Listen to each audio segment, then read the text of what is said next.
Okay, we're live. Okay, thank you, Mary. Welcome back to the March 18th board meeting. We are back in open session, and I think somebody wants to make a motion. Mr. Chair, Yes, Jim.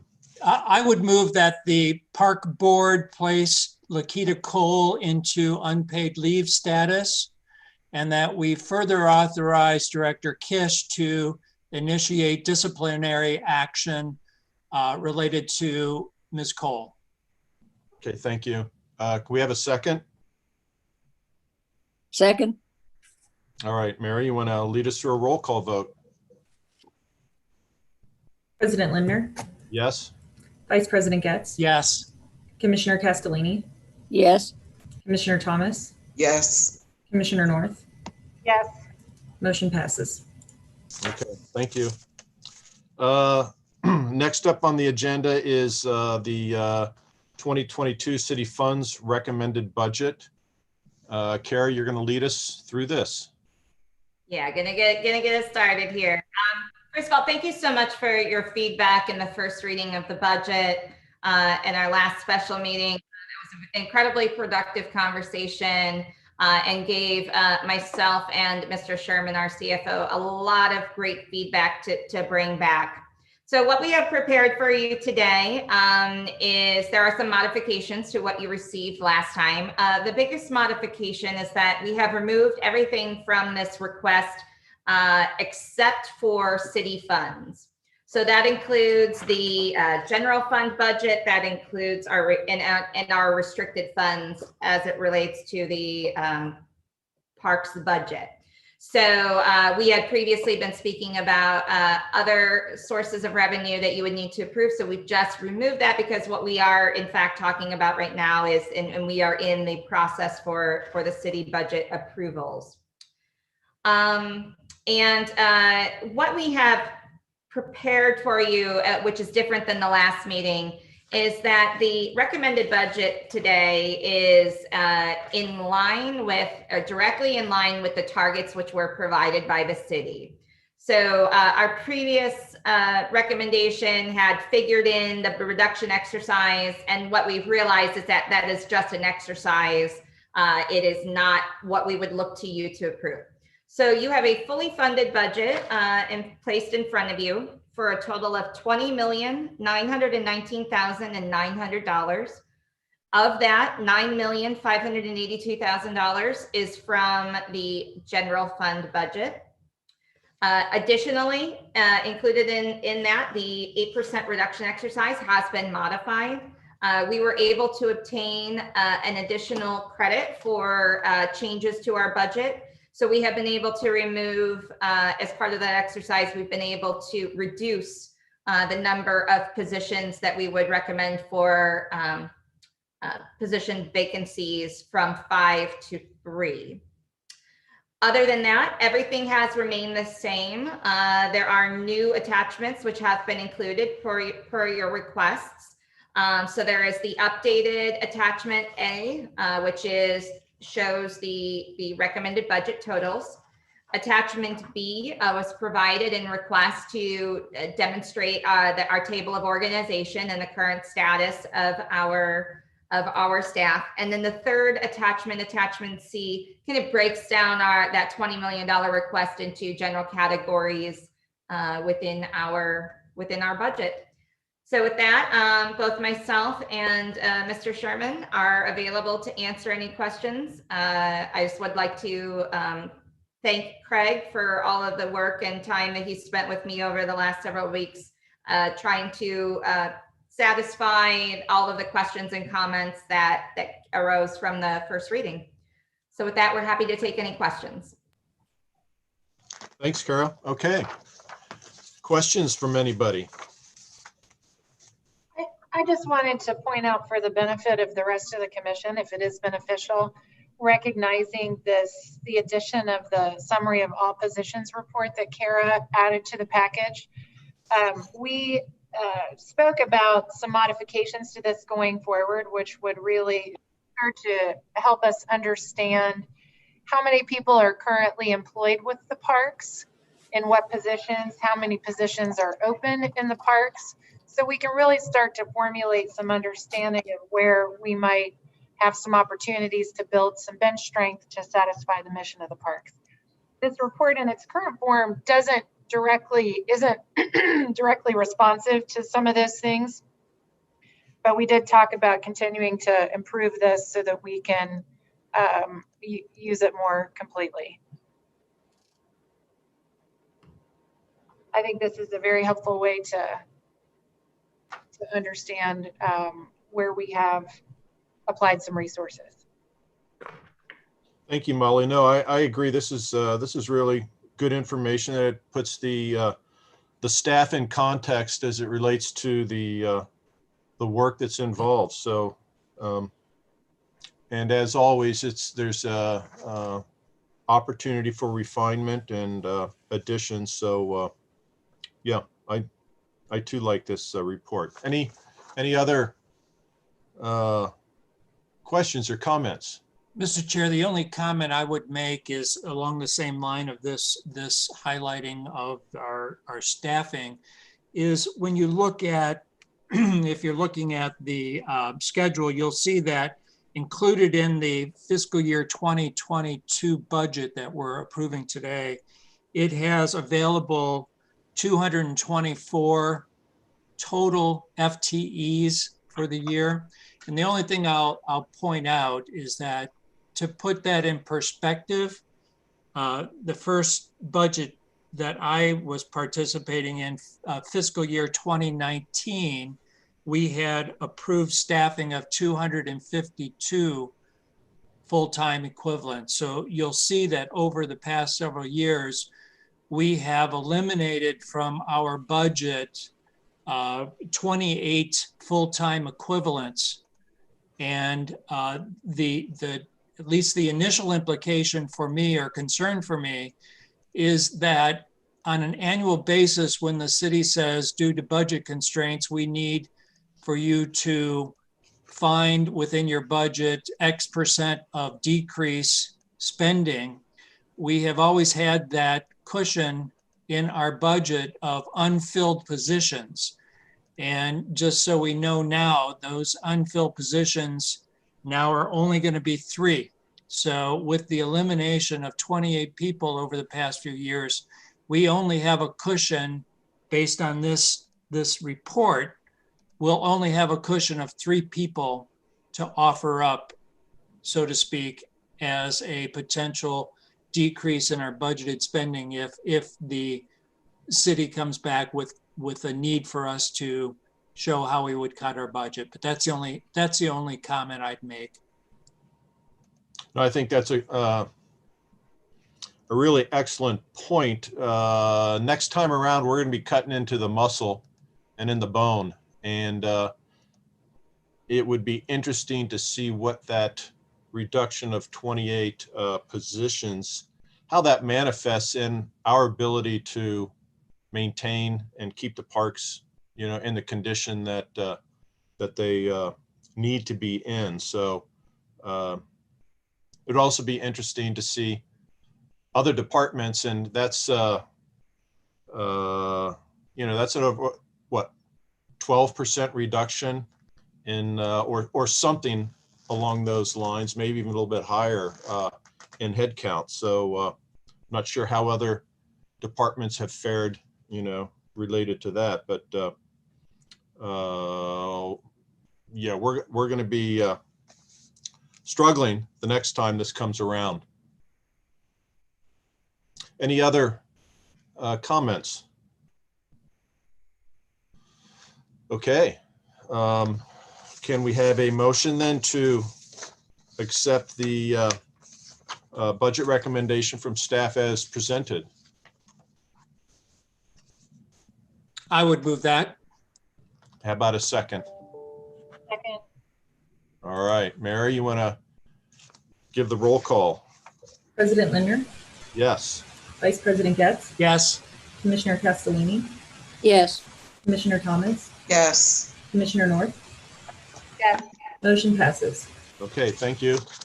Next, That was all the old business, new business. First thing up on new business is a Parks Foundation grant for Smale Riverfront Park. Kara, do you want to inform us of that? Yes, thank you. We have a really awesome opportunity here. The Cincinnati Parks Foundation has approached the park board with an opportunity for us to complete the design of Smale Riverfront Park. The Parks Foundation, as you are aware, has been raising funds since 2019 for the completion of Smale Riverfront Park. And what we are respectfully requesting from you today is for your approval for us to apply and accept a grant from the Cincinnati Parks Foundation for up to $500,000 to complete design services. This would allow for the procurement of design services which are necessary to produce construction documentation. So this is a next step in the evolution of our Riverfront Park. And with that, I just respectfully request your approval to apply and accept these dollars. Thanks, Kara. Any questions for Kara on this or comments? Yeah, I have a question. So when we're talking about the completion of Smale Riverfront Park, are we specifically talking about bringing lot 23 up to the same level as the rest of the park? Is that what we're specifically talking about? And are we talking about anything to do with lot 28 being completed? I think this would be an opportunity for us to investigate that further. Completion of Smale Riverfront Park was always intended to include the addition of lot 28. And we would utilize those funds to take us as far as possible to complete those design services. That's not an incredibly clear answer to your question, Susie, but completion of the park does anticipate total completion of the park. Okay, thanks. Any other questions? I would just say, I think along those lines as the question from Mrs. Castellini, from my perspective, the foundation has continued to raise money for Smale, and I think they have done an incredible job of continuing to push so that when you look at the entire plan for the banks with the parks designation on lot 23 and 28, I think their offer to us of funding the design work for what remains to be able to be finished with design when they have been able to, when funds are available to complete not only the phase 2 that we're calling for lot 23, but the potential for ultimately completing lot 28. I think what this would do, if I'm hearing and reading correctly here, I think the foundation is saying, guys, we don't want the design work to hold up moving forward with completion of whether it's 23 or 28. Because of the time that it's going to take to develop the design work. So from my perspective, I think it's an incredible offer from the foundation to provide those funds to us. Obviously, we don't have to draw it all down at one time. We can draw it down. It's going to take time to complete the phase 2 designs for 23, and then we can move on to 28 if we see that funding is going to be available for that. So from my perspective, from a park board standpoint, we are being offered an opportunity to have those costs covered up front. So I would be supportive of it. Thanks, Jim. Yeah, I would never turn down $500,000. You know, that's doesn't make sense. So yeah, very appreciative of the foundation. You know, they do awesome work and great partners. So Any, Mr. Chair, and I assume that the remaining commissioners, the only concern I would have is if the commission was not still supportive of completing Smale Riverfront Park when funds are available. I would assume that we as a board still are very supportive of completing this park as we've been looking at for several years. That's the only question I see on the table. yeah, no, I totally, and am in agreement with completing that. It's been, a long time coming, and actually we're ahead of schedule. I can't remember by how many years, 5, 6, 7 years, but that would be a tremendous objective to hit if we can get 23 and 28 done years ahead of schedule. So any other comments, Linda? Yes, Mr. Chair, I am fully supportive and very appreciative to the foundation for their commitment to this and their offer for the grant to do the design work. What I want to be clear about is that the grant would be for design of 23 and 28, assuming that there is sufficient funds to do that. We now have a commitment from the foundation to do dedicated fundraising to cover costs as it relates to 23. But because we haven't done anything on 28 yet, we don't know what that would be. So yes, great if we can get the design work done for both 23 and 28 at the same time within that $500,000 budget, but recognize that we don't have funding identified for 28 yet, but a commitment to do fundraising for 23. Well, I guess Kara will make a determination or get more clarity on where that design money will go towards. I would assume that 23, since it's in progress right now, we want to get that done first, and then Yes. 28 would be, if there's anything left over, hopefully there is, but 500,000 doesn't go as far as it used to, so we'll see. But I trust that lot 23 is first in priority, and then 28 would follow. Yeah. Okay. If no other comments or questions, how about a motion to accept this wonderful grant of $500,000 to hopefully help us get towards the end completion of Smale Riverfront Park? Mr. Chair, Yes. I would just then offer a motion that the park board goes on record in showing its appreciation to the Parks Foundation and for their continued work in fundraising for the completion of Smale, and would move that the park board request funding for up to $500,000 of design work that would help to prepare for completion of the park when funds are available. Very good. We have a second on that. Second. All right, Mary. President Linder, Yes. Vice President Getz, Yes. Commissioner Castellini, Yes. Commissioner Thomas, Yes. Commissioner North, Yes. motion passes. Okay, thank you. Thank you, Parks Foundation. Great to have friends like that, huh? Come up with $500,000. Yeah. Okay.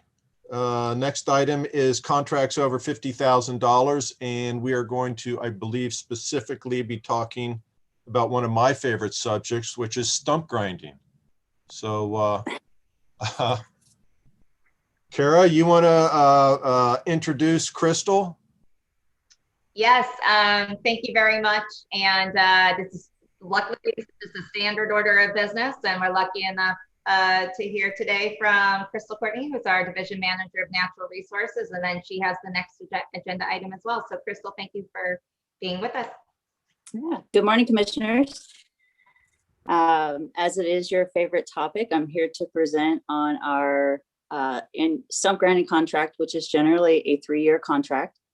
So we are currently up, and I presented in the board report that we generally stump grind around 900 plus stumps a year.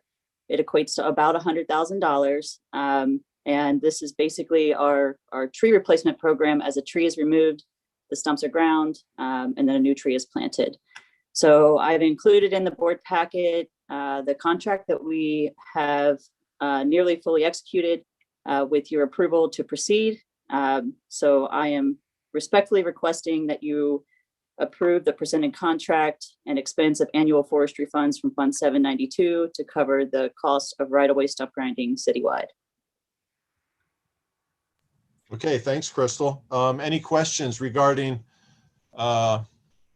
this issue? Just a question for education for me. Almost 1,000 stumps to be ground in a year.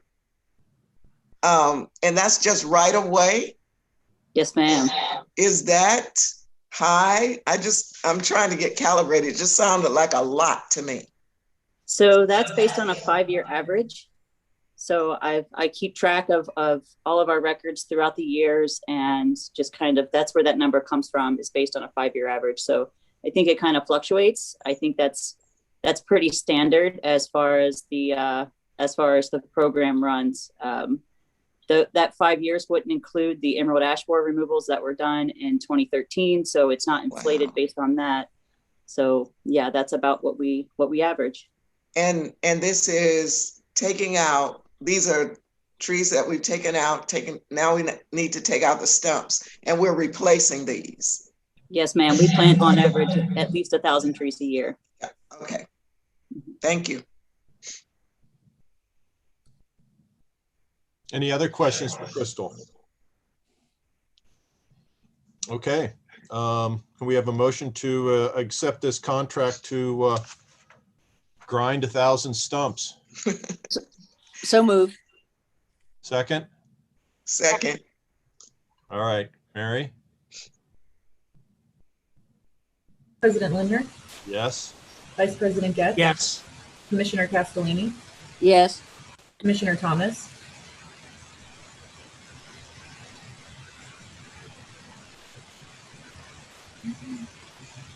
sorry, could you repeat that, Commissioner Thomas? Yes. Thank you. Commissioner North?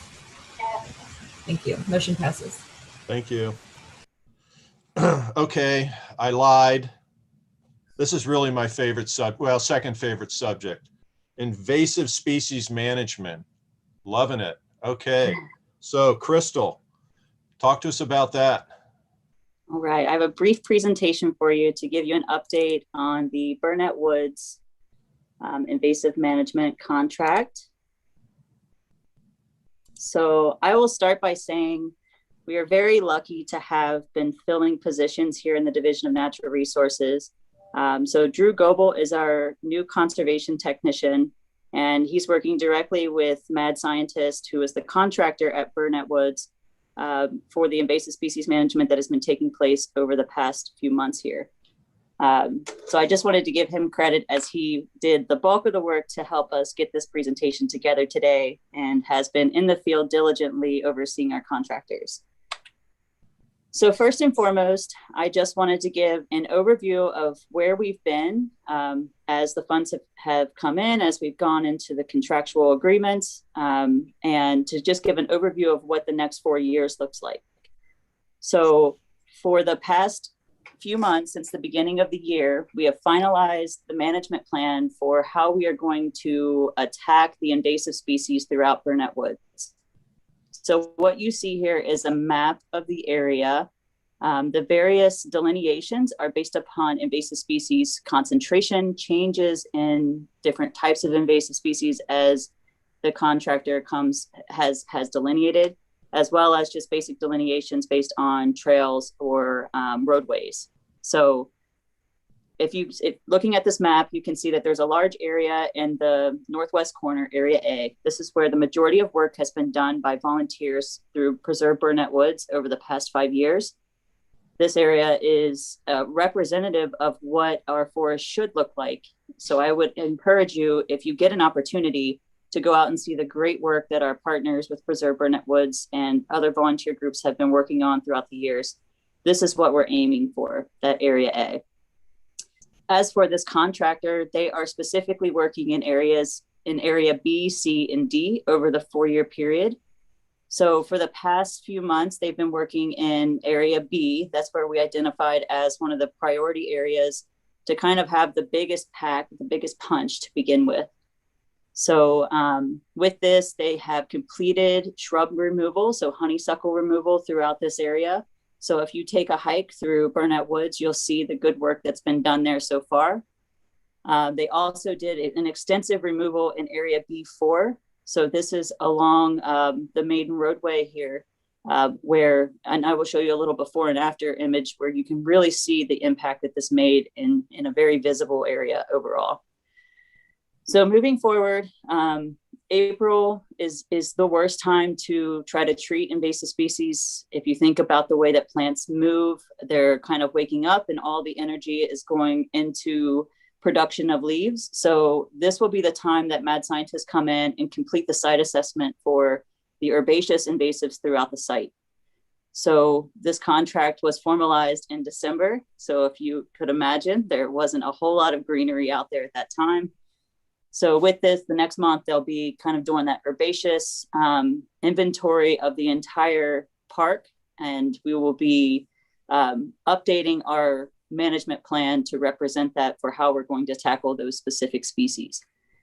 And then come May through the rest of the year, they will be back in the park, diligently working at area C, which is one of our highest concentration areas. And then they'll begin targeting resprouts and ground cover in area B. So with resprouts, it's important to know as far as invasive species management goes, there is a seed bank where these invasive plants have been dropping seeds over the years. Honeysuckle itself has a 5-year seed bank life. So for example, the seed that was dropped this past season will be viable in the soil for the next 5 years. So whenever we're doing this work, we have to keep in mind that it takes at least 5 years of follow-up to target those plants that are coming back in so that they don't just, take the area over again.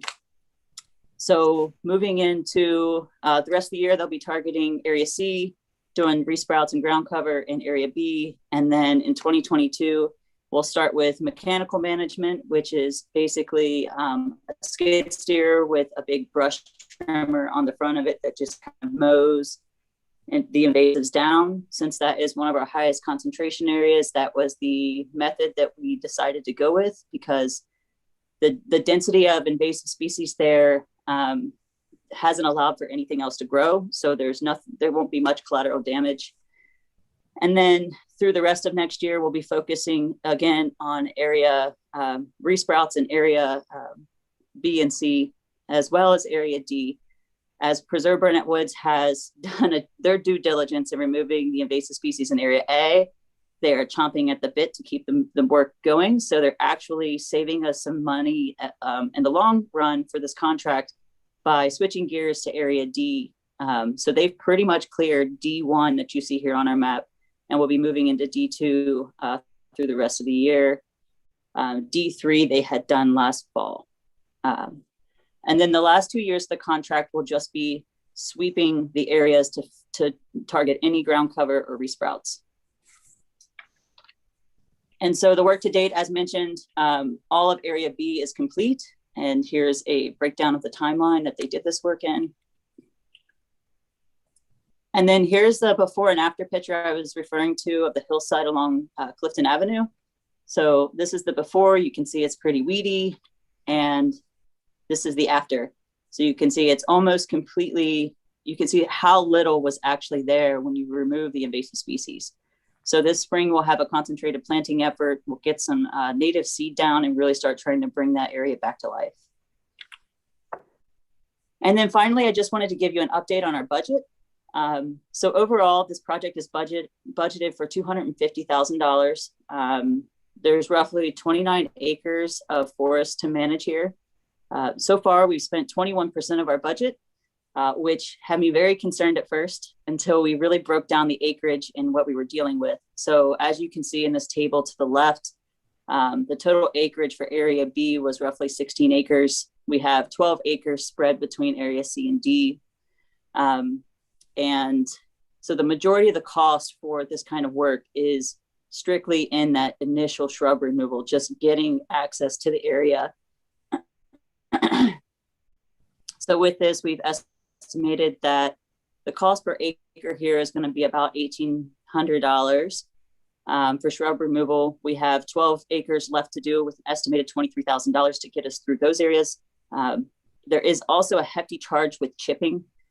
This is the way that the contractor had bid to meet the 15% small business enterprise goal set by DEI. So as you can see, the majority of the chipping costs, the majority of the billing so far has come from that $21,000 chipping cost that focused along Clifton Avenue. They have roughly $7,000 left to chip. So we're going to just keep it at that, chip as little as possible, or bring in our own chippers to do the work so that we can spend the majority of our funds managing invasive species. So once it's all said and done, once we get through the shrub removal, we'll have an estimated 57% of our budget reserved for ground cover and follow-up, which is a great place to be because it will allow us to effectively manage that seed bank for the next few years. And that is the extent of my presentation. Any questions? Yeah, I have a question. Along Clifton Avenue, with so much bare ground being exposed, how much risk is there to mudslides from heavy rains come this spring before you can get the ground cover to help hold the soil? Yeah, so it's not a huge hillside, I wouldn't say. So as far as the ability for the area to slip, I don't foresee that being a major concern. What I do foresee our team doing, we already have seed in hand. We're kind of waiting for the season to kind of start to get to more warm days. It's just going in and overseeding with some native seed to try to hold that hillside over years to come. And then as we continue forward, this will be something that we'll have to, deal with moving forward, is just, replanting, reestablishing native species in these areas that we're really opening up. So we'll work with our team as we continue to grow and our partners at Preserve Burnett Woods to really define what we want these areas to look like and manage these areas in the most sustainable way possible. Crystal, will you mostly just reintroduce, call it seeds, or will you put, trees in there, or would you put like bare rooted shrubs or anything like that? Or what is the total plan for, call it bringing back life on the newly freed ground from the invasives? My vision is that we would start with seed and just get some roots going. And then I really want to see what also comes back in the seed bank. This area has a long history of botanical research that has shown, and as you'll start to see here in the next few months, the spring ephemerals at Burnett Woods are pretty phenomenal. It is surprising for such an urban area.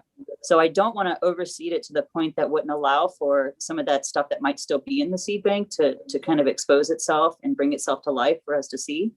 But what I do foresee is starting with an overseeding to just hold that hillside through the season, through the summer.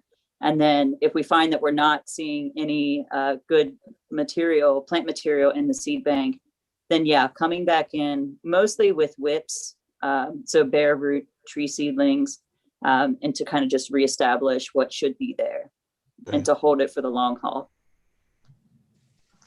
Another question I have is the lesser celandine. How are you going to treat that? How do you treat that? Is that with glyphosate or something else? Yeah, it's a very unique mix. That plant in particular, if everyone's not aware, it is in and of itself kind of a spring ephemeral. You only see it between now and early May. And so the targeted method for managing that is foliar spraying before it flowers. And that is largely done. It's a mix of glyphosate and triclopyr is another chemical. And then we keep the concentration so low that that it's effectively managing it. And the way that we can do that is by adding various adjuvants. So different types of surfactants, what they call stickers and penetrants, to penetrate that waxy leaf and stick to the leaf to allow that small amount of chemical to seep in. Okay, thank you. It is a bear, though, to control. What's that? It is a bear to control. Yeah, no, I know. And you'll probably have to keep doing that for a while too, right? Yes, sir. Yes, sir. We have a great partnership with Preserve Burnett Woods. I don't know if you guys are familiar with Jim Mason, but he has a landscape company. They've been volunteering a lot of time and equipment to come in and with basically large tanks of chemical and just hose sprayers to just kind of really tame that area down. And yeah, I think it would at least be a 3 to 5 year cycle as well. Well, excellent work. And, really hats off to Preserve Burnett Woods. The amount of work that those guys put in, and that's been what, just really over a couple of years, maybe that's occurred. Yeah, there has been a long history of invasive species management there, but not organized to the level that Preserve Burnett Woods has really done. They've really changed our model for how we use volunteers for this kind of work. And I hope to present to you all soon on what our vision is for utilizing volunteers moving forward and allowing volunteers the ability through training and certification to actually apply pesticide on park board property. So that's a big project that we're working on now with our team, and Drew Goebel is kind of taking the lead on that. But yeah, they are a very professional organization. They've done their due diligence to meet the requirements of law to get their own insurance to cover the liability of volunteers spraying on park board property, and have really, like I said, opened our eyes to what volunteers can do when trained and have the proper oversight. Would you get them involved in planting as well? Yes, sir. Yes, sir. Planting is almost as easy as it's to me, it's easier than invasive species management. You kind of put a flag in the ground, tell them where to plant, tell them how to plant, and they can kind of turn them loose. When it comes to invasive species management, they have to really know the plant material, know what to cut, know what not to cut. So absolutely. Great, thank you. Hey, Crystal. First of all, I'll echo the comments of other commissioners that Preserve Burnett Woods has just done great work. I've seen Burnett Woods really transform over the past few years. You can actually see through the woods. So it's very nice. I've also noticed in some parks, the invasive species have taken more root than in others. Parker Woods, for instance, I think the volunteer community has done a lot of work there over the years, versus La Boida Woods is almost hard to make your way through. So how do you prioritize these different parks, and what's kind of the bigger picture for really making progress against this issue? It's a great question. So as noted, Preserve Burnett Woods has we've been working closely with both Preserve Burnett Woods and Northside Green Space since over the past year since I started. And with that, have developed this model for invasive species management in partnership with volunteers. The reality is we do not have the staff or the time to manage this large, I would say 70% of park board property is forested. You can almost guarantee that all of those forests have invasive species within them. So the way that we have begun to prioritize this work is where we have the greatest partnerships already established.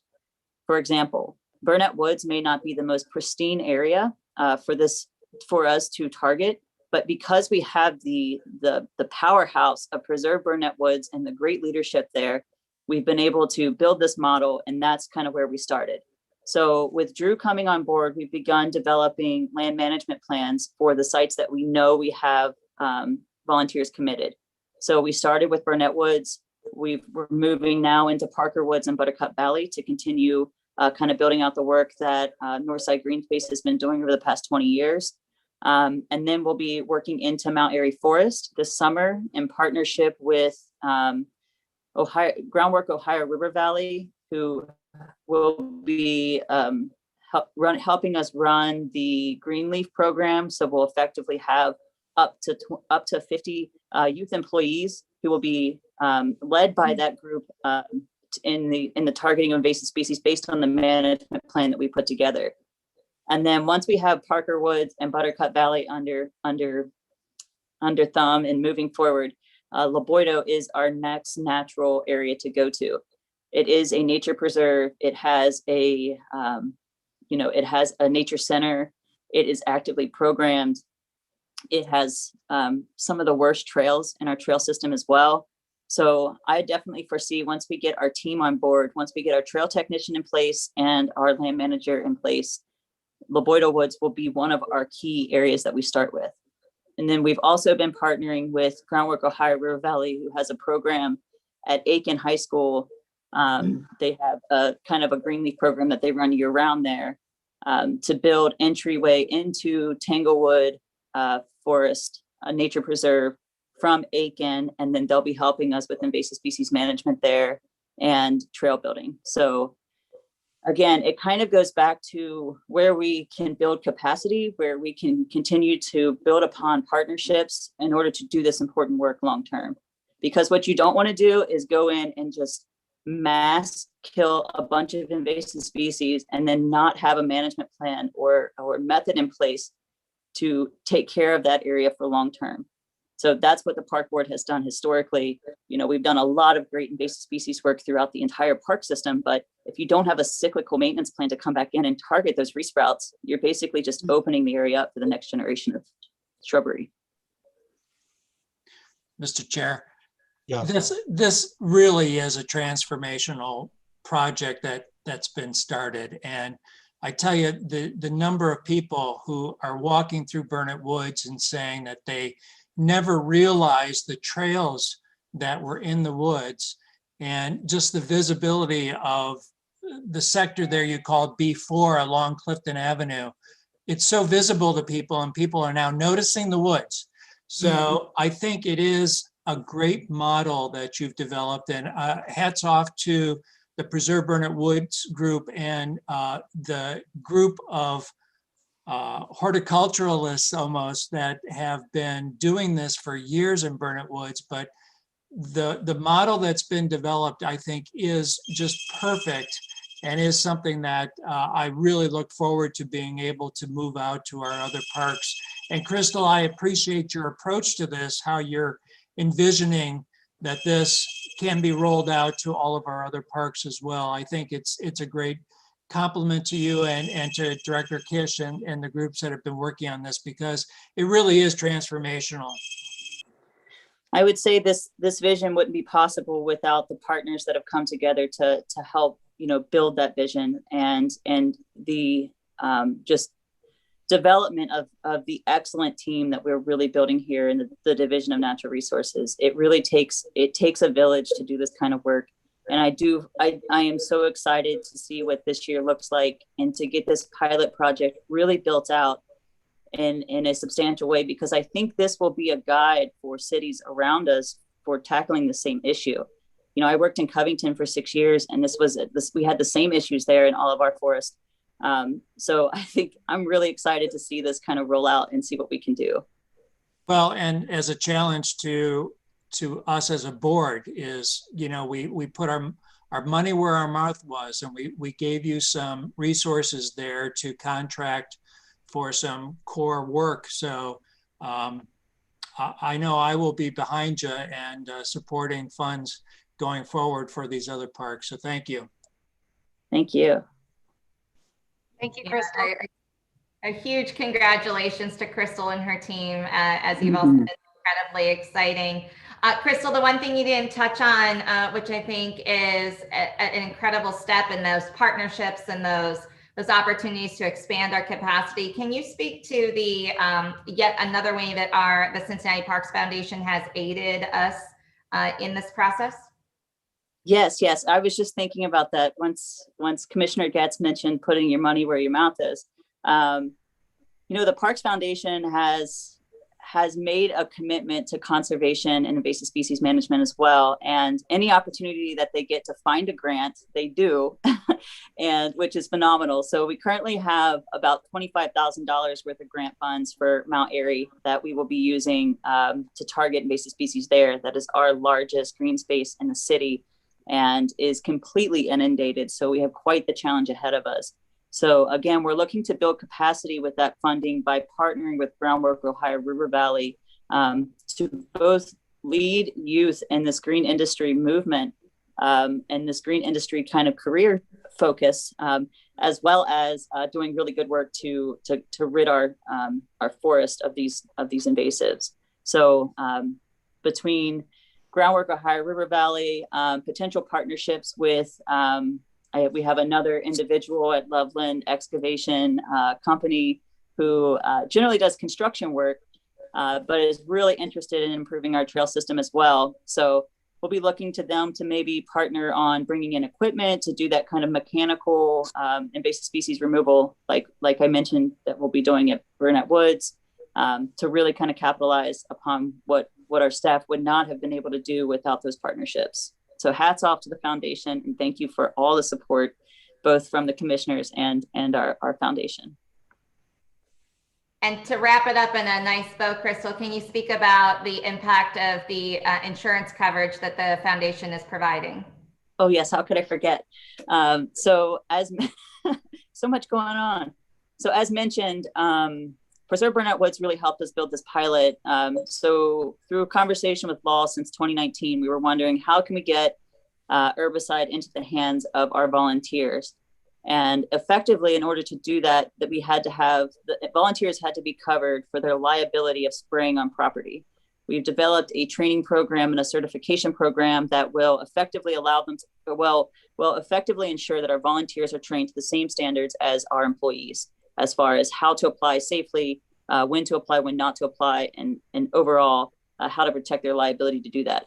But law would not allow volunteers to spray on park board property without some sort of indemnification insurance. So Preserve Burnett Woods took the first stab at it, kind of laid the groundwork for what that looks like, did all the research for the best companies to look at, partnered with us and the foundation to look at their insurance. And effectively what this will allow us to do, so Preserve Burnett Woods was able to cover the insurance for 5 parks: Burnett Woods, Buttercup Valley, Parker Woods, Badgley Run, and Walnut Hills. With the foundation taking on the insurance responsibility, we will be able to use this program, spread this program park-wide. So up to 250 volunteers under that insurance, and across all 10,000 acres that we manage.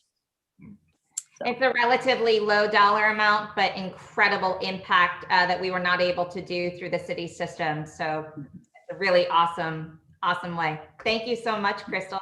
So thank you. Okay. Well, that's just amazing. We've got, obviously there's a huge hill to climb as it relates to all the invasive species that we've got in this area. And, the opportunity to tap in to volunteers, to train them, to get them basically as a force multiplier to continue to do this. That's the only way we're going to, ever make a dent in this, because we just don't have enough money to do it ourselves. So just curious, you said the insurance will cover 250 volunteers. Hopefully we can hit that limit pretty quickly. I don't know how far we are towards that 250, but this is really good work, and obviously it's essential that we get this done, and it's going to take years and years and years. But you know, the fact that you are focusing on the whole, call it cycle, you know, over that 5-year, you know, I think is really key, not just to rip it out and walk away and then it comes back again and then you got to rip it out and walk away again. So really great work. Crystal, I just want to say that thank you for good news. It's just, you're just doing a terrific job. And the plan sounds very good and very sound. Thanks. It's my honor. So I would suggest that we get some kind of volunteer challenge out there, you know, to see what park can generate the most volunteers or have the most volunteer hours per acre or whatever metric you want. So let's throw the gauntlet down. It sounds like Burnett Woods is kicking butt pretty good. So see who can challenge Burnett Woods in that capacity. Mr. Chair. Yes, Linda. That was bringing to my mind, when we were meeting in person, we used to have volunteer recognition. Yep. And this sounds like one that really warrants that. And I know as we did that in person, we also highlighted it on our social media. So this one sounds terrific. It's not that, I mean, like sexy work, but necessary. And so I think it warrants recognition of this outcome. I think that's an excellent point. And I think, you know, to continue to highlight our volunteers is really something that we want to maybe when we get back in person to reinitiate that, or potentially we can Zoom it if it's going to be a while longer. But yeah, it's again, you know, really important leg of the stool to capitalize on the volunteers. Yeah. Okay. Well, Crystal, thank you. You know, great work. And if no other questions or accolades to throw her way, we'll move on to the let's see, urban tree canopy analysis update. And we're going to hear from Matt DeBona, our GIS specialist. And before we get started, I just want to say how pleased I am to have Matt with us. It's been a while since you guys have had the opportunity to feed on his knowledge. And yet again, another transformational project that is initiated and conducted by Parks, which is serving the entire city. So Matt, thank you for being with us today. Mm-hmm. Thank you. Good morning, commissioners and fellow park staff. So I'm just going to go over kind of what we are using for analytics in the Division of Forestry and the Parks Department. We're going to go over the top down, which is our urban canopy analysis, and then just a brief overview of where our tree inventory and kind of our bottom up approaches. So right now, where we're at with our contractor at Geo, or Applied Geographics, which is the best in the nation at the specific urban tree canopy analysis software and technology. We're starting to get the imagery back. So we're reviewing the imagery. However, the imagery does not have any type of quantitative analysis to it yet. That will come over the summer, and then we'll get our deliverables hopefully this fall, which then calculates all of the benefits for our trees. And we can start looking at communities in relation to equitable distribution or pollution. There's a variety of things that we can do with it. But I just kind of want to go over a brief overview of what this data looks like, why we're paying for it, and what we can do with it. So right now we're taking a look at the region. Keep in mind, you know, we are the forefront of this contract, which is an expensive contract for around $295,000. But we're also leveraging our equity here at the Parks Department to get the canopy and UTC for the entire county. So we're not just taking Cincinnati into account, we're taking the entire county. Also, MSD and Mary Lynn and her team stepped up in a big way and supported us financially in a large amount for us to actually buy higher end data and they're going to get some things that they want out of it, and we're getting a lot of things we want out of it. So it was a really good opportunity with a little bit of synergy with MSD, because trees do help MSD and vice versa. So what we're looking at right here is actually the free data that you could get from, let's say, Google Earth or the U.S. Forestry Service. You know, from afar, it looks very well. However, we zoom into our pilot area, which is this yellow box, which is Cuff. And why we pick Cuff, has a lot of topography, a lot of canopy, and a lot of impervious surface. So it's very challenging to make sure that you're actually identifying things correctly. So then if we zoom in even more, you know, we're going to go down to this proposed site that Uptown Properties might, you know, take hold of at Holliston Tennis Courts. So we're looking at the free data we could buy, right? So if we turn on our data from 2010, you're automatically going to realize how much more accurate this data is in relation to what you could get for free, right? So this data you're looking at is probably taken at maybe 100, 200 foot boxes. The data we got in 2010 was taken around a foot. So it allows us to actually be more accurate with what we're trying to do. And then on top of that, where you're about to see anything in bright green is the new data that we are getting. And you can see that with the LiDAR technology that we're using now, it's extremely accurate in the presence of canopy in relation to the older technology. So if, again, we like scroll down, you can see that as we come back up, the new technology is picking up way more canopy than we did in 2010. And a really good example, if you're familiar with Inwood, you know, there's a development right here. You know, back in 2010, this was all canopy. We scroll down, there's no more canopy anymore. All right, so this data is going to allow us to see where we're having trends and where we're losing trends and where we're not losing trends. The one thing about LiDAR is it's really good technology, but it's really hard to understand and look at. So here's just like a kind of brief example of what LiDAR technology is. To kind of give you an idea, LiDAR is a plane that flies over a surface and sends beams down and collects the actual object in space. So here's a really good example of a cross section of LiDAR. And we have a tree and then a home and then more trees. So we're using this LiDAR technology to actually tell us the object in space. Instead of historically, they would just use an image and say, hey, this image is a tree, or it's a building, or it's impervious surface, where now LiDAR can actually tell us what the object is in space and why that is important for us and what this really means for us into the future. And for the first time ever, we're actually going to start to be able to look at density and age of canopy. So what you're looking at right now is the same LiDAR technology kind of flattened into a 2D surface. And as you go up in height, you see the intensities of green increase. So a really good example, we zoom up, you know, we were just talking about Burnett Woods. Obviously, some of our oldest canopy in the Cuff neighborhood in Clifton is, you know, Burnett Woods. And we can finally see where we're actually going to have canopy age, which is really important for us because the bigger the tree, the more benefit we're getting. And it will actually allow us to go and actually engage with the community and community members that have older canopy and try to approach them in a way to try to keep this canopy instead of it just being removed.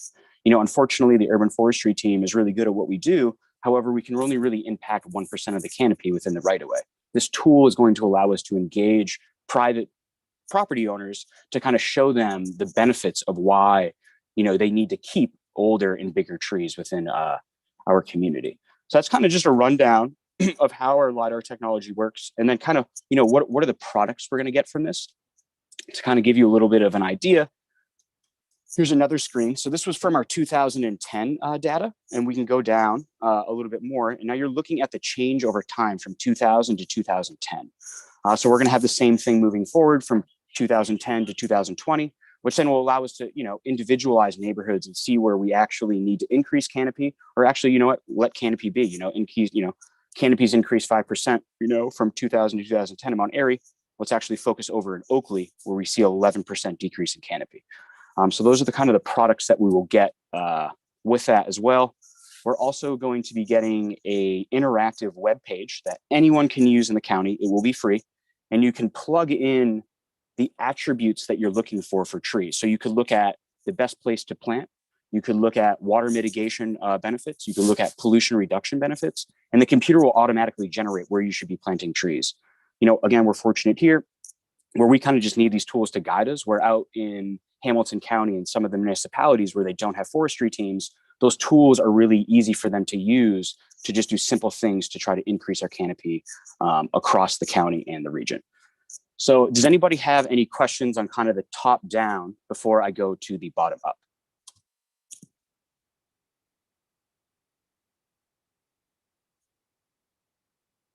No? Okay. Can everybody hear me? Hello? We're good? Okay. Yes, Matt, we can hear you. Okay, good. I can't hear anybody back. All right, so I think this is a pretty cool tool, and this is public, what you're about to see, so anybody can look at this. So this is our bottom-up approach. So what you're looking at here is a dashboard that we created. Lindsay, our intern, and myself have been running the iTree analysis for our tree inventory. And iTree is the leading tool that generates the benefits for trees within any setting. So here on the left, you're looking at pollution. So how much money we save in pollution, how many ounces trees remove. Same thing with avoidable runoff in relation to how much cubic feet. And then the bottom here is carbon sequestration. And then the pounds we're doing. However, this map is also interactive. So as you zoom in, let's say we zoom into downtown and we're looking at Washington Park, all these calculations change. So anything that's viewed inside this map is showing us what these trees actually do and benefit. And this is a pretty cool thing down here. And this helps us a little bit, internally, is that this down here breaks down the speciations of benefits of trees. So if you click on this button,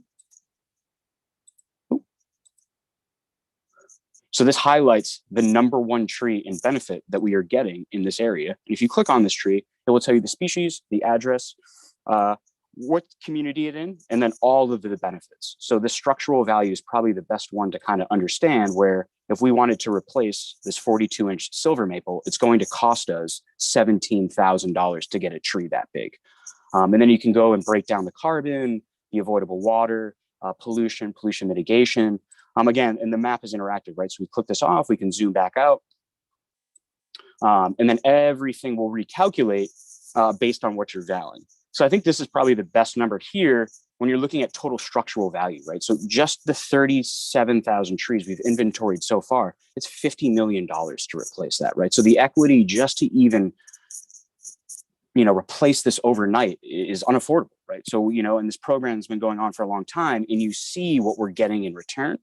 Another cool thing, if you're a local community member, or Crystal's going out, or one of our foresters is going out and engaging a community council, let's just say for right now, College Hill has the best benefits of trees because they're very big in College Hill. We click on this button and then bang, it calculates everything for us.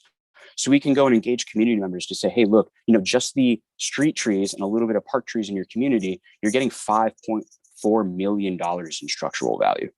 And then you can see all of these benefits on the left here too.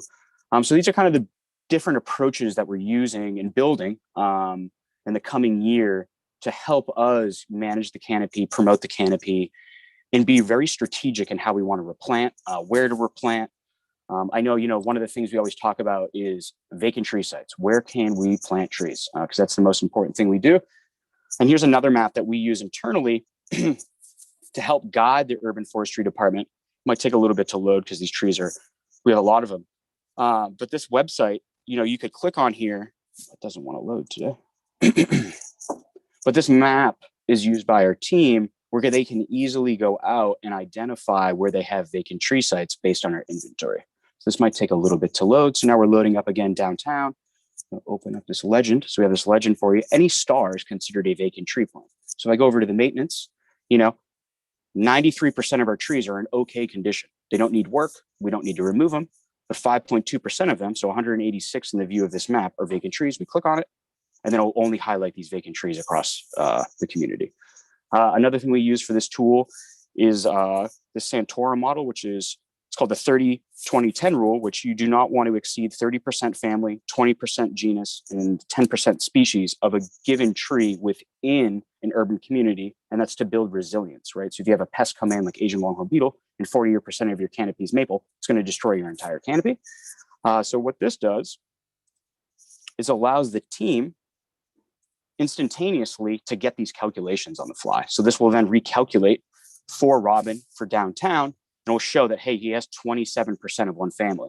Maybe I want to back that family down and maybe go and plant a different family. So this will allow him to kind of move within the urban scape to make sure that he is actually planting and maintaining an equitable canopy across the city. So those are a little bit of tools that we're using. And then hopefully I would say with our UTC, we should have everything by the end of this summer into the fall with updated analysis, planting plans, canopy trends, and all that good stuff. So unfortunately right now they're just pictures, but we're making sure the data is accurate before we then run the models across the entire county and the city. So if anybody has any questions or comments, let me know. Matt, I have a question for, well, first of all, this is really slick. And for those of us that are data junkies, this is like apple pie. I really love it. I'm sure you can spend unlimited time navigating this thing and, you know, just drilling down into the details. But it occurs to me, and you're pointing out, for instance, Oakley and the significant loss of tree canopy, that obviously development has a very significant impact on our tree canopy. And I wonder if we can start to navigate to taking this a step further to translate the real cost of development on the tree canopy in a way that we can position ourselves for resources as a result of development. I mean, you're 100% correct. And we're already going that way. And one of the trends that we want to look at with the UTC is change in canopy in relation to zoning codes. So are we seeing a trend where zoning code is increasing canopy or decreasing canopy? So that's one trend we can use on the top, you know, down. The other way we want to go from bottom up is that because we've inventoried all these trees, and once we develop our work order system with cages, our trees will be spatially oriented. So let's say if someone pings a permit to do sidewalk work or anything within 100 foot of a tree, we're automatically going to be notified. Where right now, we're kind of on the back end where they say, hey, we've ripped up the sidewalk, you need to remove the tree. Where once we get our system in place, we'll know and be at the forefront to advocate for the protection of that tree. So I hope that answered your question on kind of where we're trying to go.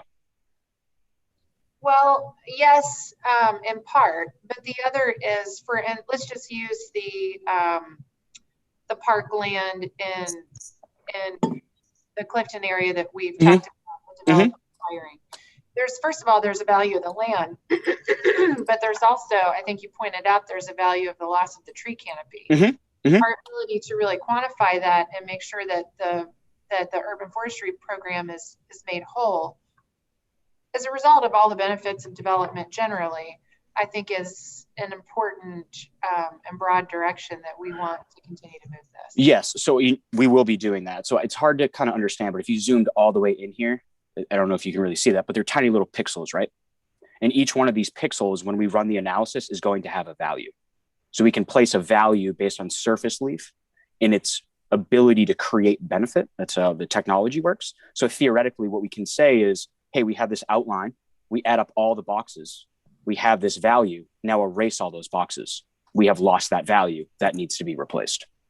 And we can do that on a parcel level scale because this data is so accurate. Where if we were using the national data, we could never do it at a parcel based scale.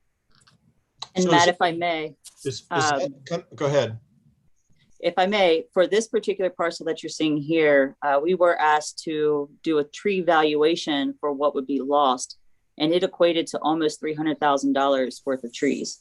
So as we move forward, at least for a park board property, this is the method that we can use to ensure that any developments that are taking place on our property are adequately compensating the park board and our land management program for the canopy that's lost.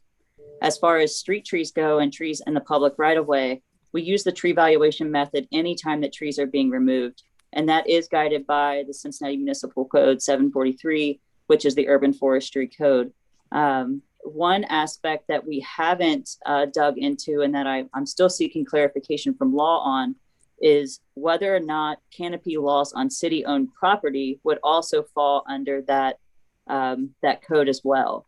Because it is a city-owned tree, but it's not in the right-of-way. It's in a blurry region of the actual code. So, for example, if you have city-owned property that's going to be developed and it's currently forested, currently the appraisal of the trees being lost are not calculated in the full appraisal cost, the full sale cost.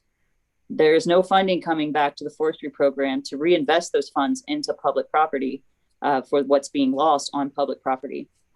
So that's absolutely a direction that we're looking to go in partnership with our Urban Forestry Board, as we have begun to review the municipal code and tweak the language in a way that would effectively allow us to protect canopy, at least on public property. And then, as Matt mentioned, once you get into zoning regulations, one of the very interesting things that Covington zoning had was if you had a development come in and removed a certain number of trees, they had to at least replace a percentage of canopy within that development. From my understanding, that does not exist in Cincinnati. So you can tear down a building and put in a surface lot, and there's no requirement that you have to add any canopy to that surface lot, which then effectively increases the the heat island effect and all the benefits that you could get from adding canopy from that minimal regulation change that I'm sure would take at least a year of just through council to change our regulations to guide that process. So there is a lot of work to be done as development is coming back in and kind of booming in the city as we're being revitalized. So this is somewhat kind of akin to wetland mitigation then. Yes, sir. That's how I approach it, or that's how we're approaching it. Yeah, yeah. Canopy mitigation. Matt, the kind of the criteria you guys are looking at don't really take into consideration the fauna. Certain trees will support wildlife much better than others. They could maybe be equal as it relates to carbon sequestration or runoff or what have you, but do you guys also consider species that will help support wildlife, whether it's birds, critters, or what have you? We can. On the top down, Commissioner, it's extremely expensive to try to speciate through the imagery. Like probably millions of dollars to probably do it for us. Yeah, no, that's not really where I was going. I was going with replacement of trees. So when you've got what was it, a 30-20-10 approach, when you go back to replant something, do you guys, or will you take into consideration wildlife support and species that are better suited for that versus other species? Yes, in certain situations, 100%. But unfortunately, sometimes, to grow a tree in some of these conditions, the site kind of dictates what we can plant. However, when you get up into the Hyde Parks and the Oakleys where you have really good tree lawns, yes, there are some people that prefer to have some type of fruiting tree so animals can come. But there are some downsides with those types of species and how they're maintained, and there's liability. You can have fruit get onto sidewalks and make a trip. A lot of trash. Yep. But yes, we definitely try to take that into account. One of the things we are looking at with the top-down data is looking at forest connectivity. Where could we plant trees to try to create more forest, to create that more biodiversity that we're after? Yeah. Mm-hmm. I know, again, sorry, I had to leave my camera and you guys were freezing. That's why I took my camera off. So, Mr. Chair? Yes, Linda. I think this is exciting. I'm kind of like Molly when it comes to data. And especially in this kind of format. I remember when this whole concept was introduced to us a few years back, it just sounded exciting, but I couldn't even imagine that we were going to get to this point, which offers so many opportunities, I think. The one thing that I think is incredible about it is hearing that it can be publicly available, because I think there's so many applications. At a minimum, just education that is beneficial. The other one is related to replacing trees, as we are seeing lots of development happening in our city.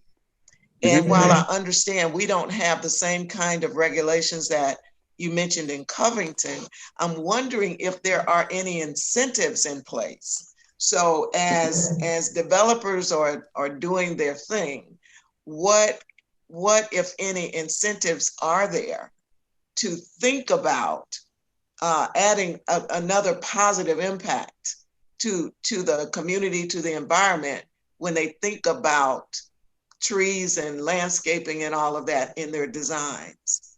Does that exist anywhere? Is that something that would be beneficial? I would say as of right now,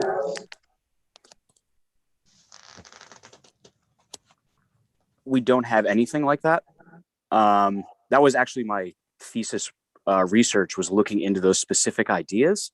I would say we do have deterrents to try to avoid removal. If I'm wrong, Crystal, you want to add anything to that?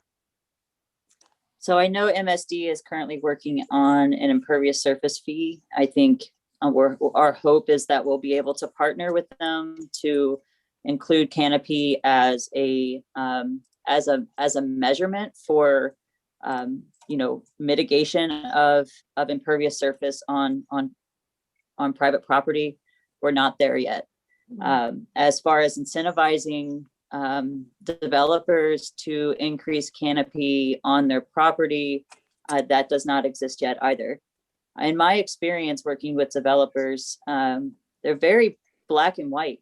They understand what they're trying to achieve in their development, in the interior of the building and exterior of the building, where it's located, all those aspects. But as far as the streetscape goes and the parking lots and all those sorts of things, in my experience, that is largely guided by a zoning code. It's defined by the city's values as to what they want to see within that development, within that particular area. So that's what I found to be the most supportive way to get developers on board in my experience in Covington. And it honestly opened the door for conversation about the importance of canopy within an urban area.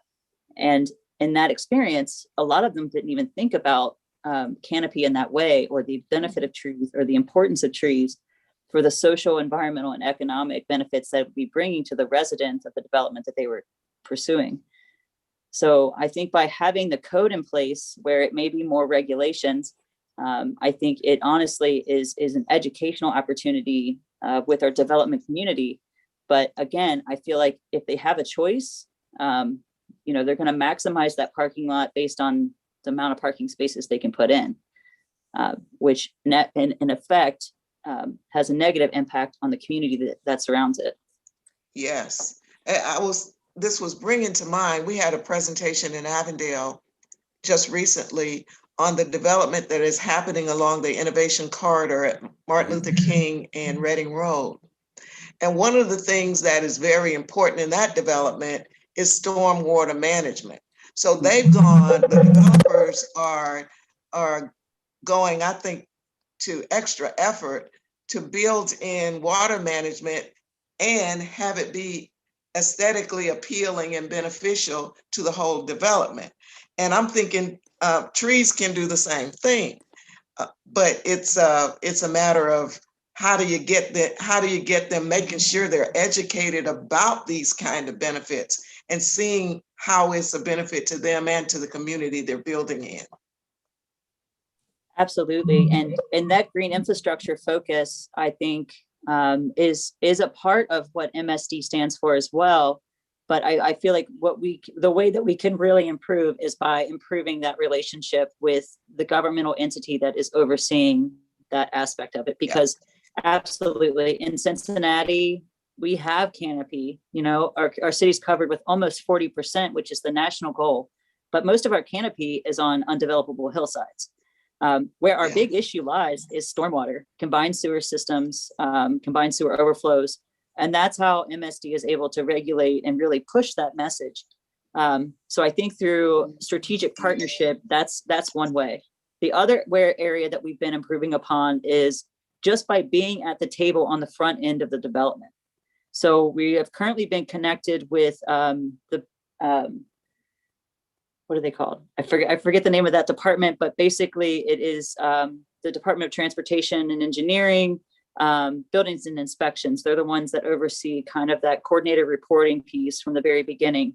Now urban forestry has been added to those meetings. So my intention in that is, though we don't have regulations in place currently that would require a developer to increase canopy, but by having a forester at that initial meeting before you get to 90% design, it gives us the opportunity to have the conversation about what it actually takes to make a tree grow, for example. including soil cells or including trees in your stormwater mitigation plan. For me, I think in my experience, the most important thing that you can do is just be at the table, be willing to speak from your experience, from your expertise on this topic. And then what really reinforces that to the next level are those zoning regulations that push it further. And to add to what Chris was saying, I would say strongly that we've already started the partnership with MSD. So we were the ones that went out and got the grant and are looking at our canopy. But at the same time, MSD came to us and said, hey, can your contractor, in relation with your tree canopy data, also map all of our private parking lots in the city? That's the only impervious surface Cagis does not have. So we have all the roads, sidewalks, driveways, buildings. We did not have private parking lots. And the comment we made to them was, as much as it is important for you to maybe charge someone for, let's say, the square footage of this private parking lot right down the street from our office, it's also important if they have canopy over that impervious surface, is it really impervious surface? The tree is capturing the majority of that water. So, and they understand that conversation and we're having it together. So I think, one of the things we talked about with Mary was that, or Mary Lynn at MSD, if you want to reduce water, one of the simplest ways to do so is just plant trees, plant green space. It's really hard to re-engineer things. So I think, those conversations are starting. It's just, could we take that next leap? And to take that leap, you need accurate data. And we're probably going to have the most accurate data in the nation when it comes to an urban tree canopy analysis at the end of the summer. So at least we can quantify what people have, where they have it, how much they have it. And then we can start making choices on what thresholds should be, and if we want to maintain those thresholds moving forward. Yeah, so what's pretty amazing about what Matt is mentioning is that the same contractor that is doing our urban tree canopy assessment is also doing the impervious assessment at the same time. So we'll have a snapshot in time with the most high quality LiDAR data that you can buy that will marry those two aspects. So it really will solidify the potential for this kind of next step, where this is going, where it needs to go.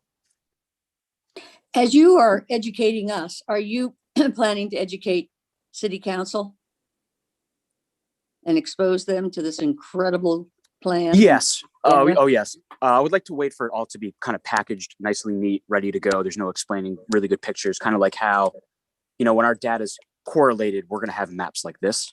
So once we get that, we definitely like to go to a City Council.